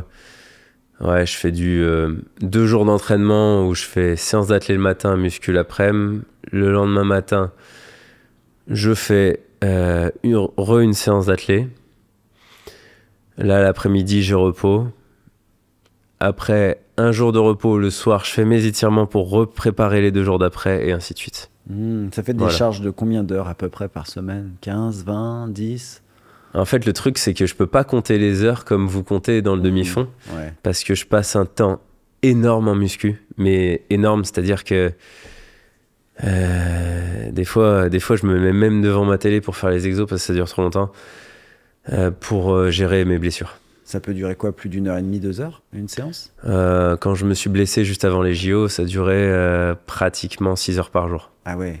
Et j'ai pas passé une seule seconde sur salle d'athlé. Et t'as un gym chez toi ? Enfin, t'as de l'équipement chez toi, oui, parce que là, j'ai fait une salle de muscu chez moi et ça a tout changé. Ça a tout changé. Plus facile pour... bah oui, évidemment. C'est quoi les transitions qui sont les plus faciles pour toi entre les sports ? Transition, c'est 100 mètres longueur. 100 mètres parce longueur. Que tu me mets un sautoir à la fin du 100 mètres, je peux sauter. Ok. Donc forcément, même de faire un 100 mètres avant la longueur, ça active ton sprint. Et plus tu fais un très bon temps sur le 100 mètres, en général, plus t'es bon en longueur après. Ok. Et la plus dure ? C'est ce que tu disais tout à l'heure. Plus dur des transitions, c'est souvent la hauteur et 400 mètres. Hauteur et 400, ok. La hauteur, c'est le sport dans le décathlon qui est où il y a le plus de choc. Moindre erreur dans ton virage, tu t'exploses la cheville, tu te fais une contracture au mollet, tu te fais mal au dos, plein de choses comme ça. Okay. Et le fait d'avoir ces chocs et de 1 heure après avoir un 400 mètres qui va, où tu vas aller puiser dans le lactique, etc. Une fois sur 2, juste avant la course, tu as des sensations dans ton corps où tu n'as pas envie d'être là, vraiment. Ah ouais, à ce point-là. Au JO de Tokyo, où je fais plus de 50 au 400 mètres, c'est parce que j'ai une crampe au mollet droit, ma jambe d'impulsion, juste avant le départ. Et ça, tu le sais ? Tu le sens ? Tu sais que ça va être compliqué, en fait. En fait, je me dis, si ma crampe revient, c'est fini. Je sais pas si t'as déjà essayé de courir avec une crampe, c'est mort. Hein. Au marathon, il y en a beaucoup qui crampent. J'ai eu la chance de jamais cramper, mais j'ai des athlètes qui sont complètement dépités parce qu'ils ne comprennent pas d'où viennent leurs crampes. J'ai l'impression que la crampe, ça fait partie de ces trucs-là dans la science. Il y a personne qui a donné une réponse claire, parce qu'il y en a pas probablement. C'est un truc du système nerveux aussi, de la fatigue. Ouais, après, ouais, c'est le stress, mais il y a quand même... moi, bah, du coup, j'ai eu cette crampe et du coup, je me suis renseigné après. Ouais. Depuis que je me suis supplémenté en minéraux, c'est-à-dire en électrolytes, ça m'arrive plus. Hein. Ça t'arrive plus. Donc tu penses qu'il y a une... D'accord. Et vraiment, c'est très simple. Hein. Du sel de Guérande, une moitié de cuillère à café de sel de Guérande sur la langue, tu la fais fondre et après tu bois de l'eau. Toi, c'est ce qui t'a aidé, ouais. Et je fais ça, surtout quand je fais des saunas et tout, parce qu'il faut savoir vraiment que dès que tu transpires, en fait, tu perds tes minéraux. Ouais. Et les demi-fondeurs, vous transpirez H24. Ah bah, sur un marathon, surtout, c'est énorme. Ouais, mais surtout à l'entraînement. À l'entraînement en fait, aussi. Tous les jours. Vous perdez tellement d'eau et dedans, vous perdez tellement de minéraux que c'est vrai. si tu te supplémentes pas assez, En fait, on dit tout le temps que le sel est mauvais pour la santé, mangez pas trop salé, trop sucré, trop gras. Ouais. Et en fait, le sel, c'est vrai que pour les gens qui font pas de sport. Oui. Parce que vraiment, tous tes minéraux, si tu mets pas de sel dans ta nourriture, etc., mais tu vas courir une semaine et après tu vas être moi, je mange trop carence salé totale. Et, tu vois, quand je rentre chez mes parents, bon, ça reste entre nous, mais quand je rentre chez mes parents, ils mangent pas de sel, comme plein de personnes de plus de 50, 60 ans, c'est normal. Et moi, je le sens que j'en ai besoin. Du coup, je commence à saler, et comme les aliments sont pas salés, les gens voient ce que je sale et ils comprennent pas en fait. Mais c'est mon corps qui me demande. Alors, est-ce que j'en mets trop ou pas? C'est une bonne question, mais je sens que quand tu fais 20 ou 30 km par jour tous les jours, t'as besoin de minéraux quand même. Complètement. Et de ce que j'ai lu, hein, les gens qui font du sport, surtout comme toi et moi, vraiment à un niveau où l'énergie que tu mets dans ton sport, elle est énorme, t'auras jamais assez de sel dans le corps. Ouais, bah, vraiment. Moi, je pense par contre, le jour où j'arrête le sport, va falloir s'adapter. Que je m'adapte, non, c'est ça. Est-ce que tu peux me donner un exemple de séance? Tu m'as un peu parlé, mais tu sais, pour que les gens aient une vraie idée précise d'un exemple de ta séance favorite. Tu sais, genre là, si je te dis, Kevin, aujourd'hui, tu peux faire cette séance, c'est quoi la séance que tu aimes le plus faire? Toute la journée? Ouais. Genre, donc en gros, je me lève le matin, peu importe à quelle heure je me lève, je commence toujours par la même chose, je commence par un quotidien, en gros. T'es un lève-tôt, toi, ou... Ouais. Ouais, ok. T'as pas le choix, en fait. Entre 4h et 8h du matin. Ah ouais. Non, je me couche tôt à 9h30, en général. Tôt, et je me lève vers 4h du matin. Et des fois, je me réveille à 2h du matin, je vais faire une séance et je me recouche. Ah ouais, t'es vraiment hyper actif, en fait. Pas forcément, mais je me dis... parce que des fois, je me couche, je me réveille à 2h du matin, j'ai qu'une séance le jour d'après. Et là, je me dis, si je fais cette séance... et que je me recouche, c'est comme si j'avais pas de séance le lendemain. Ah, donc, ça t'enlève un poids en fait. Donc je fais ma séance, elle est faite et le jour d'après je peux profiter tranquille, tu vois. Je comprends. Donc une journée type pour moi, vraiment, je crée un quotidien. C'est-à-dire c'est quoi? C'est entre 15 et 30 minutes d'exercice le matin qui doivent gérer toutes les tensions que j'ai pu avoir avec les séances d'avant. Donc tous les jours, j'écris mon quotidien où je suis là, je me dis, bon bah j'ai fait hauteur hier, j'ai un peu mal au mollet, je vais faire cet exercice pour mon mollet. Et ainsi de suite. Étirement, mobilité, des choses comme ça. Sans charge. Relâchement, myofascial. C'est pas de la musculation. Sans charge, ok, d'accord. Donc là, tu prends soin de ton corps, en fait. Voilà. Tu le chauffes, tu le... Exactement. Ensuite, voilà, si j'ai une séance d'athlé, bah là, je vais au stade d'athlé. J'ai fait mon quotidien, donc normalement, je suis bien. J'ai des bonnes amplitudes de toutes mes articulations grâce à mon quotidien. Et donc, ma séance préférée, c'est quoi? C'est de faire les 3 premières épreuves, par exemple. C'est de faire longueur, 100 mètres, longueur, poids. 100 mètres, longueur, poids. Ok. Voilà. Et tu les enchaînes. Donc, tu fais pas des répétitions, en fait. Tu fais plusieurs répétitions par épreuve. Donc, on dit 100 mètres, longueur, poids. Donc, dans la séance de 100 mètres, je vais faire, par exemple, ça dépend à la période où on est, mais plus on s'approche des compétitions, plus j'essaie de faire du sprint long jusqu'à se rapprocher des 100 mètres. D'accord. Mais en gros, mes séances préférées, c'est 2 fois 100 mètres. Et là, on sort les cellules. On sort vraiment le chronomètre électrique, etc. Ok, pour avoir le chrono exact. Avec 30 minutes de récup pour essayer de faire au mieux possible. C'est ce que j'allais te demander. Je me disais, il doit prendre au moins 5-10 minutes. Ah non. Parce que si tu veux le faire à fond, c'est-à-dire que si mon premier 100 mètres à l'entraînement, je le fais en 10,84, qui est pas trop mal, parce qu'il n'y a pas l'euphorie de la compète et tout.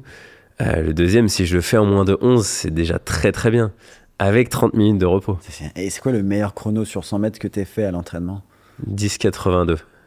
32 centièmes de mon record. Là, quand tu l'as sorti, tu t'es dit, je suis en forme. Ouais. Mais en fait, le truc, c'est que c'est ça, je cherche plus à me rassurer parce que il m'est arrivé de faire 14,50 au poids, de m'énerver pendant une séance. Et le jour d'après, pardon, je fais 17,08 au poids, ce qui est une des performances les plus élevées pour moi de ce que j'ai fait de ma vie, de ma carrière. Compétition confondue, là. Ouais, parce que lanceur de poids, il faut savoir que ton rapport poids avec l'engin, il est quand même important. Et quelqu'un de ma masse qui lance le poing aussi loin, j'ai pas fait les statistiques, mais il n'y en a pas eu beaucoup. D'accord. Et c'est dû à quoi ça, que certaines journées, tu sais, ou tu saurais même pas dire? Il y a des moments où tu marches sur les nuages et j'étais dans une période où je marchais beaucoup sur les nuages. C'était après le record du monde. J'ai eu 2 ans. Sur un rail un peu. Où techniquement tout. Mais par contre, c'est la maîtrise technique aussi. D'accord. Je pense qu'en fait, il y a des facteurs limitants dans ton corps. Et certains facteurs limitants, certains manques d'amplitude font que techniquement, tu n'arrives pas à faire ce que tu voudrais faire. Et au lancer de poids, c'est souvent ce qui m'arrive. Donc quand j'arrive pas à lancer le poids, des fois je m'arrête, je regarde ce qui va pas et je travaille en muscu. Et je reviens et ça va mieux. Ok. Tu le sens, tu connais bien ton corps en fait. Le décathlon, c'est un casse-tête permanent. Mais quand je dis casse-tête, c'est positif. Hein. Ouais. Mais c'est un défi en fait. Il faut toujours essayer de comprendre. Comment tu trouves, on en a parlé un peu en off tout à l'heure, comment tu trouves le bon équilibre entre, du coup, travailler tes points faibles, travailler tes points forts, minimiser tes faiblesses, maximiser... Comment tu arrives avec 10 sports? Moi, déjà, juste dans la course à pied, je trouve ça difficile, au sein d'un même sport, voilà, on a tous des forces, des faiblesses, la vitesse peut être une faiblesse dans le marathon, bref, tu as compris. Oui, bien sûr. Est-ce que ça a beaucoup évolué avec le temps? Est-ce que tu as l'impression d'avoir une bonne lucidité sur tes points forts et tes points faibles? C'est compliqué. Étant donné que le sprint est la base des 9 épreuves, c'est-à-dire du 100 mètres jusqu'au javelot le lendemain, il n'y a que le 1500 mètres que j'enlève. Ouais. Dès que je travaille du sprint, je travaille de l'explosivité. L'explosivité aide à toutes les autres épreuves. Ça partout. Donc le sprint est mis au milieu. Sinon, le reste, j'essaie de progresser le plus dans chaque épreuve sans me dire c'est mon point fort, c'est mon point faible. Non, je peux grappiller des points de partout, j'essaie de grappiller des points de partout. Okay. Des fois, j'ai des problèmes quand en ce moment, c'est mon poids. Le poids, j'arrive plus à lancer. Je suis plus du tout régulier. C'est-à-dire que j'ai battu mon record à l'entraînement l'année dernière, mais j'ai pas réussi à faire plus de 16 mètres en compétition. C'est parce que je suis pas assez régulier. J'ai réussi à sortir quelques bons lancers. Donc ça, je vais le travailler plus. Je vais mettre plus le point dessus. Mais c'est encore de l'adaptation. C'est vraiment le mot premier du décathlon, c'est l'adaptation. D'accord. Je veux dire, des fois, en 2017, 2018, 2019, les années où je suis t'es au top. Voilà, j'ai pas fait une seule séance à l'entraînement de saut en hauteur parce que j'avais les genoux en vrac. Et t'as bien fait. J'ai bien réussi à sauter parce que je faisais du saut en hauteur depuis. C'est là que je me suis rendu compte que je viens du demi-fond. Ouais. Dès que t'es blessé et que tu t'entraînes pas, t'as la pression de te dire que t'es en train de perdre du niveau. Ça, c'est pas vrai pour les autres épreuves. Une mentalité de coureur. On est matrixé, nous, par ça. Hein. Et on a du mal à se reposer. Hein. Ah, mais moi, j'ai pris 12 jours de coupure après mon marathon. Après 12 jours, j'avais l'impression que j'avais pas couru. Et le pire, c'est que j'ai quasiment rien perdu. J'ai fait mon record aux 10 km 3 semaines après. Et on a des problèmes des fois. On est un peu matrixé, les coureurs. et j'aime bien en ce moment ce qui sort dans le demi-fond, notamment Ingebrigtsen qui sort. Il partage beaucoup ses plans d'entraînement et j'aime beaucoup.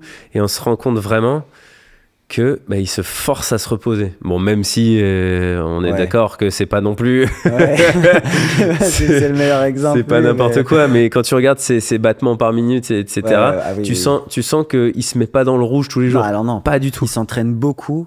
Par contre, quasiment jamais à fond à l'entraînement. Ouais. Donc c'est très l'opposé de vous en fait. Et par contre, à fond mais même à fond pour nous, ça n'a rien à voir avec vous. En fait, moi, 10 km, 3 jours, 4 jours après, je suis bien. Voire même le lendemain, c'est pas si mal. Alors que vous devez aller dans une zone qui est vraiment maximale. Donc il faut que le système nerveux il soit engagé à 100%. Et ça, c'est épuisant en fait. Puis c'est même du 120%. Et du coup, c'est pour ça qu'on met un mois à récupérer. C'est pas physiquement, c'est vraiment nerveusement, je pense. Ça, je veux bien te croire. Et du coup, tu as combien de coachs en fait? Est-ce que déjà, tu as des coachs qui t'aident sur les différents sports? J'imagine que oui.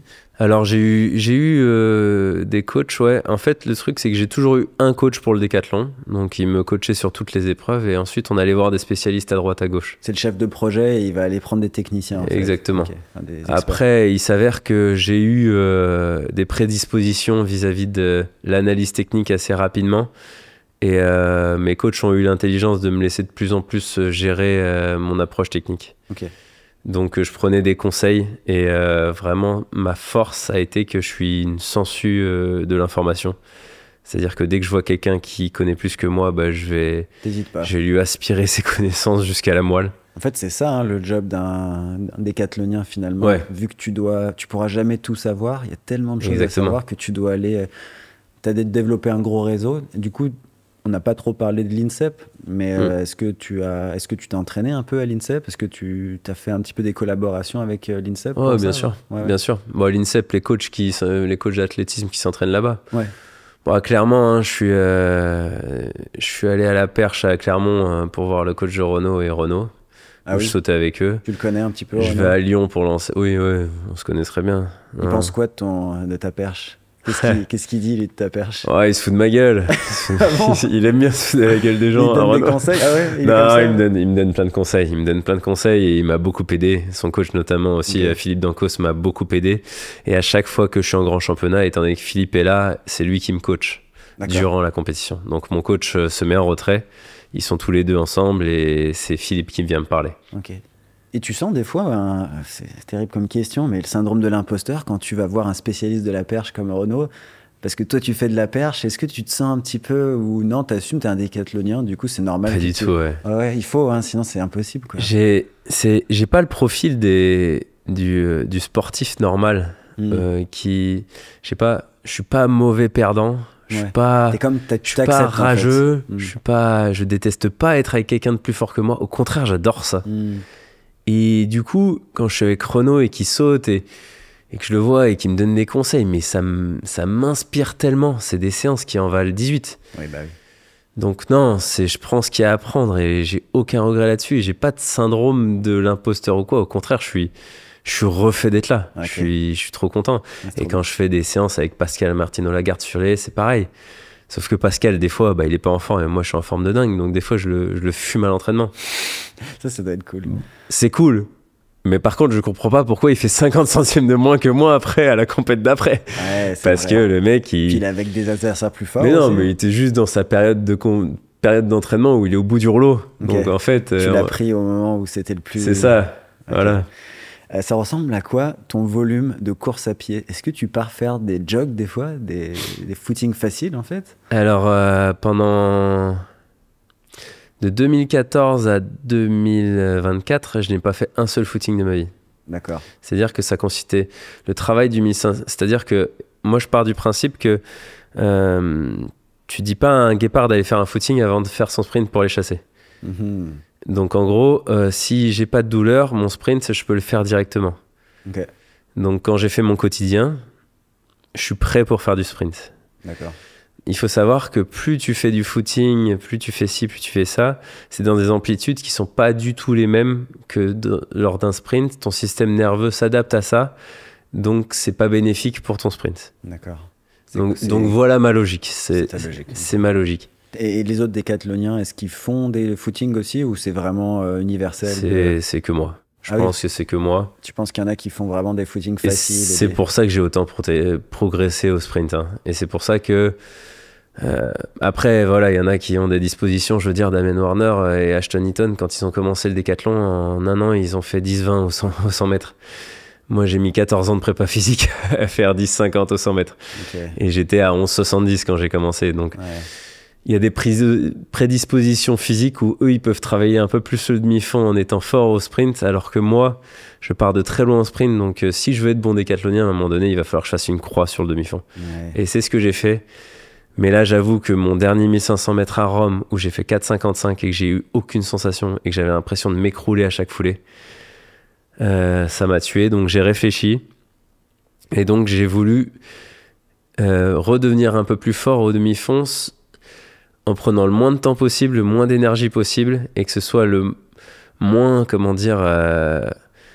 mauvais pour mes autres épreuves. Ok. Et il y a beaucoup d'études en ce moment qui sortent sur la zone 2. Ouais.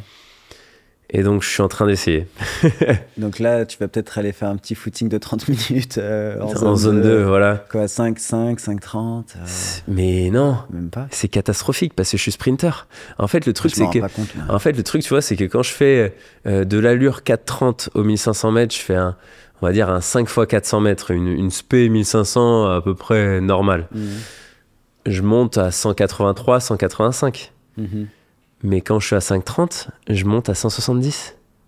Parce que je suis un sprinter. Parce que plus je vais lentement, plus mes fibres, elles sont pas faites pour ça, moins j'ai la foulée. Ouais, logique. Et donc, je suis à 6 minutes au 1000 pour rester à moins de 144 battements par minute. Donc, faut refaire de l'aérobie, faut recréer les fondations aussi. Et c'est horrible. Ouais, imagine-toi ton ego comme il en prend un coup quand t'es à 6 minutes au 1000 et que tu fais 40 minutes de footing et que t'es là, mais tu fais, mais qu'est-ce que je fous, putain, mais c'est pas possible. Tu sais, par des manies, mais oui, c'est horrible. Toi, t'as le record du monde de décathlon et tout va bien, quoi.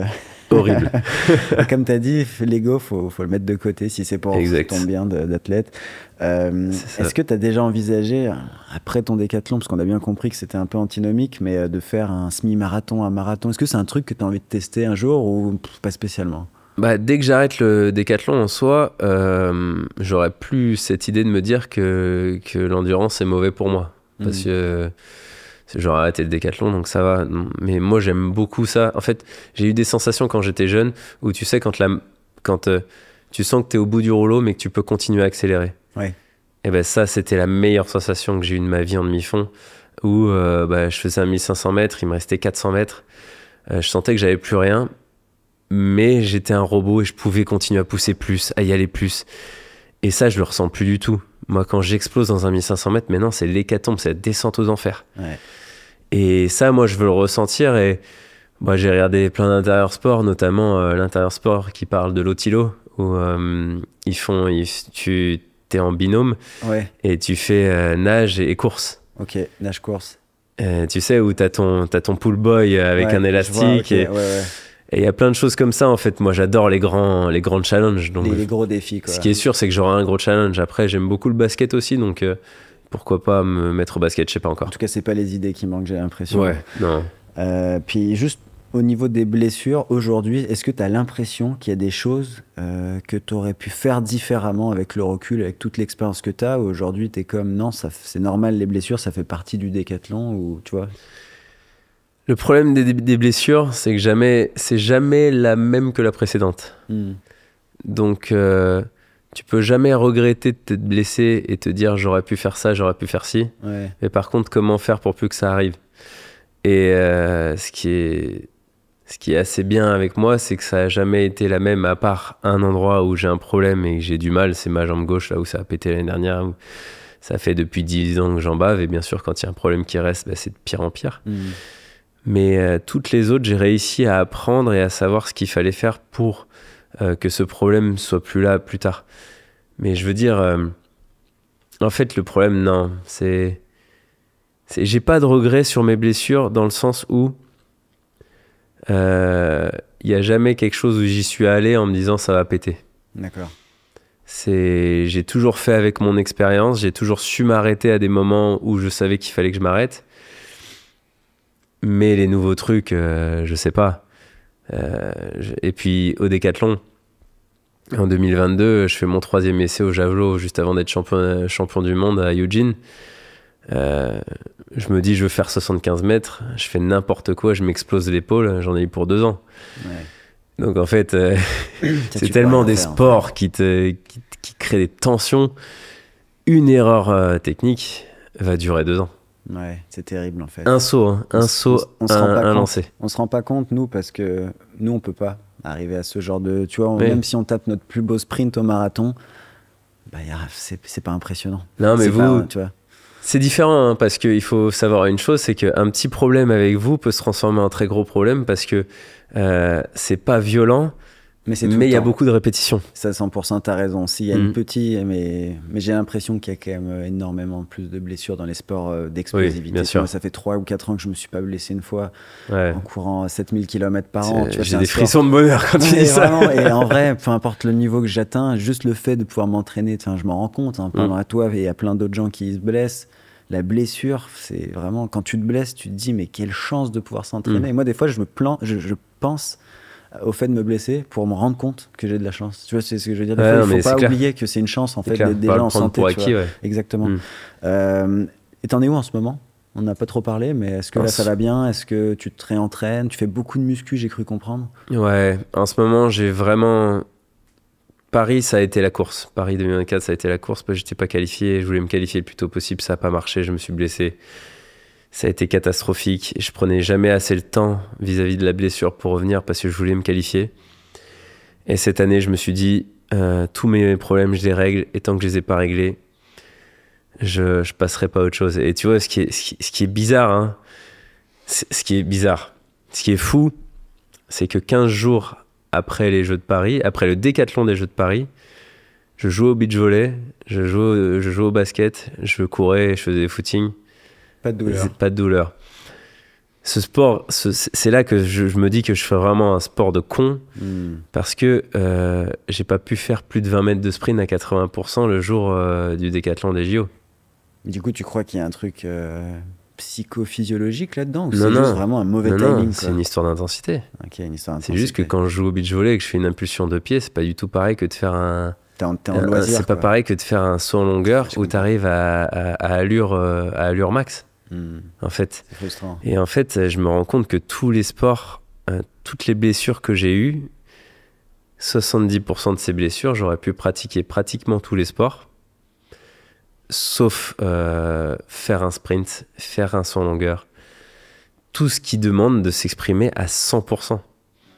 Parce que tu peux pas vraiment le savoir, en fait, tant que tu réessayes pas un 100% si ton corps est... Ah si, j'avais essayé le jour de Paris. Non, mais là maintenant, en ce moment, par exemple, est-ce que tu sais si... Là, en ce moment, oui, je pense que je pourrais vraiment. En fait, le plus gros problème que j'ai, c'est depuis 10 ans, c'est une névralgie à la hanche gauche, c'est-à-dire un nerf qui est compressé quelque part.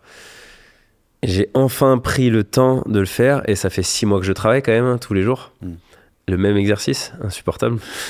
Vraiment. C'est quoi? C'est de l'extension de hanche? Extension de hanche, ouais. Avec de plus en plus d'amplitude et de plus en plus de charge aussi. En gros, je cherche à réveiller tous mes extenseurs de hanche. Le fessier, il y a bien sûr les ischios qui travaillent aussi dans l'extension de hanche, pas que dans la flexion. Dans le fessier, c'est complexe. Exactement. Okay. Mais voilà, je cherche à réveiller ça et ça marche. Ça marche petit à petit, mais c'est très long parce que autant informer des muscles pour qu'ils travaillent bien, c'est facile. Mais alors réorganiser son schéma musculaire pour que le nerf puisse envoyer les bonnes informations aux muscles, c'est un calvaire énorme. Ouais, et ça fait 10 ans que je le sais et que j'essaie de travailler. J'essaie de trouver des solutions, je parle à plein de gens et tout. C'est une quête. Là, c'est la seule fois où je sens que je suis en train de repasser dans le bon sens. Ok. C'est super. Nous, en tout cas, on te souhaite le meilleur. Est-ce que, c'est vraiment une question à la con qu'on va te poser tout le temps, mais est-ce que tu penses à Los Angeles 2028? Est-ce que c'est un truc qui peut un peu te motiver potentiellement, ou là, comme tu l'as dit, t'es plus, on résout les problèmes pour l'instant là? Moi, je reste tout le temps dans le moment présent, donc c'est sûr que c'est loin Los Angeles, mais après, moi, tant que les blessures m'empêchent pas de faire des décathlons, comme j'ai dit, tant que je peux faire des décathlons, je fais des décathlons. Pourquoi pas, quoi. Tu te fermes aucune porte. Et j'aimerais aussi, ça c'est un peu de l'ego, mais c'est de l'ego bien placé, donc j'ai une technique d'entraînement. Pour moi, je me vois comme quelqu'un de fragile. C'est-à-dire que ma mère était fragile au tennis, je suis fragile, j'ai toujours été blessé quand j'étais jeune, etc. Par rapport aux autres décathloniens, comment ils font leur préparation, etc. Si je fais un quart de ce qu'ils font, je suis pété au bout d'une semaine. Je pense que je suis quelqu'un de fragile qui a une très bonne manière de m'entraîner. Okay. Très spécifique, que peu de personnes font, peu de personnes connaissent. Et j'aimerais montrer que ça marche, donc j'ai envie de durer très longtemps. Donc je pense à LA, mais je pense aussi à Brisbane 2032. J'aimerais vraiment durer sur très longtemps. Ouais, je comprends. Montrer que ta philosophie, elle fonctionne, c'est une vraie motivation. Ça. Ouais, trop complètement. Cool. Bah écoute, merci Kevin, c'est l'heure. On a fait un beau tour. Je suis super content de cet épisode parce que pour les gens qui connaissent pas le décathlon, je suis sûr qu'il y en a plein qui vont avoir envie de s'y mettre. Même si c'est... Tu vois, on devrait faire des journées décathlon pour les adultes. Parce qu'on fait pour les enfants, pour les jeunes, mais genre un adulte, demain, s'il veut tester le décathlon pour le fun, bah, à moins qu'il s'équipe, qu'il aille chez Decathlon, c'est compliqué quand même. Bah, c'est dommage. C'est mon but. Hein. J'organise, il y a un événement que j'organise qui s'appelle la Maillard Experience qui fait ça. Hein. C'est où à Montpellier? Entre 10 ans et 68 ans, je crois. Ouais. J'organise une journée où je fais essayer les épreuves du décathlon. C'est pas les informations où les gens? Il y a un site c'est vraiment sur Instagram, il y a tout. Il y a sur mon profil et il y a aussi le profil Maillard Experience. Ok, bah, les gens allez voir si ça vous intéresse. Trop cool. Et ça peut être un peu dans toute la France du coup? C'est en fonction de la demande. Il y a plein de villes qui nous demandent de l'organiser. En fait, le but, c'est de vraiment montrer que le décathlon, les gens ont tendance à penser que c'est élitiste, que peu de personnes peuvent le pratiquer. Ouais. Mais non, c'est l'inverse. C'est dur, mais tout le monde peut le pratiquer. Donc je sors des stades en fait. Faut juste avoir le matos en fait, c'est tout.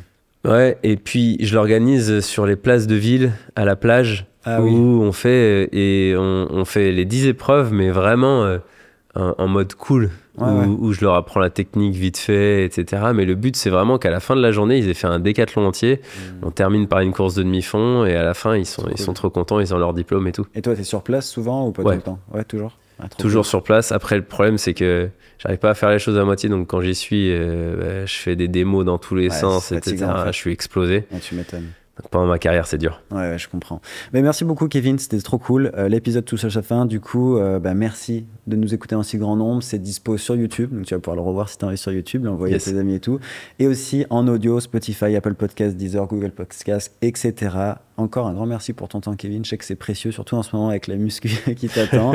Et on vous dit à bientôt dans un prochain épisode. Ciao!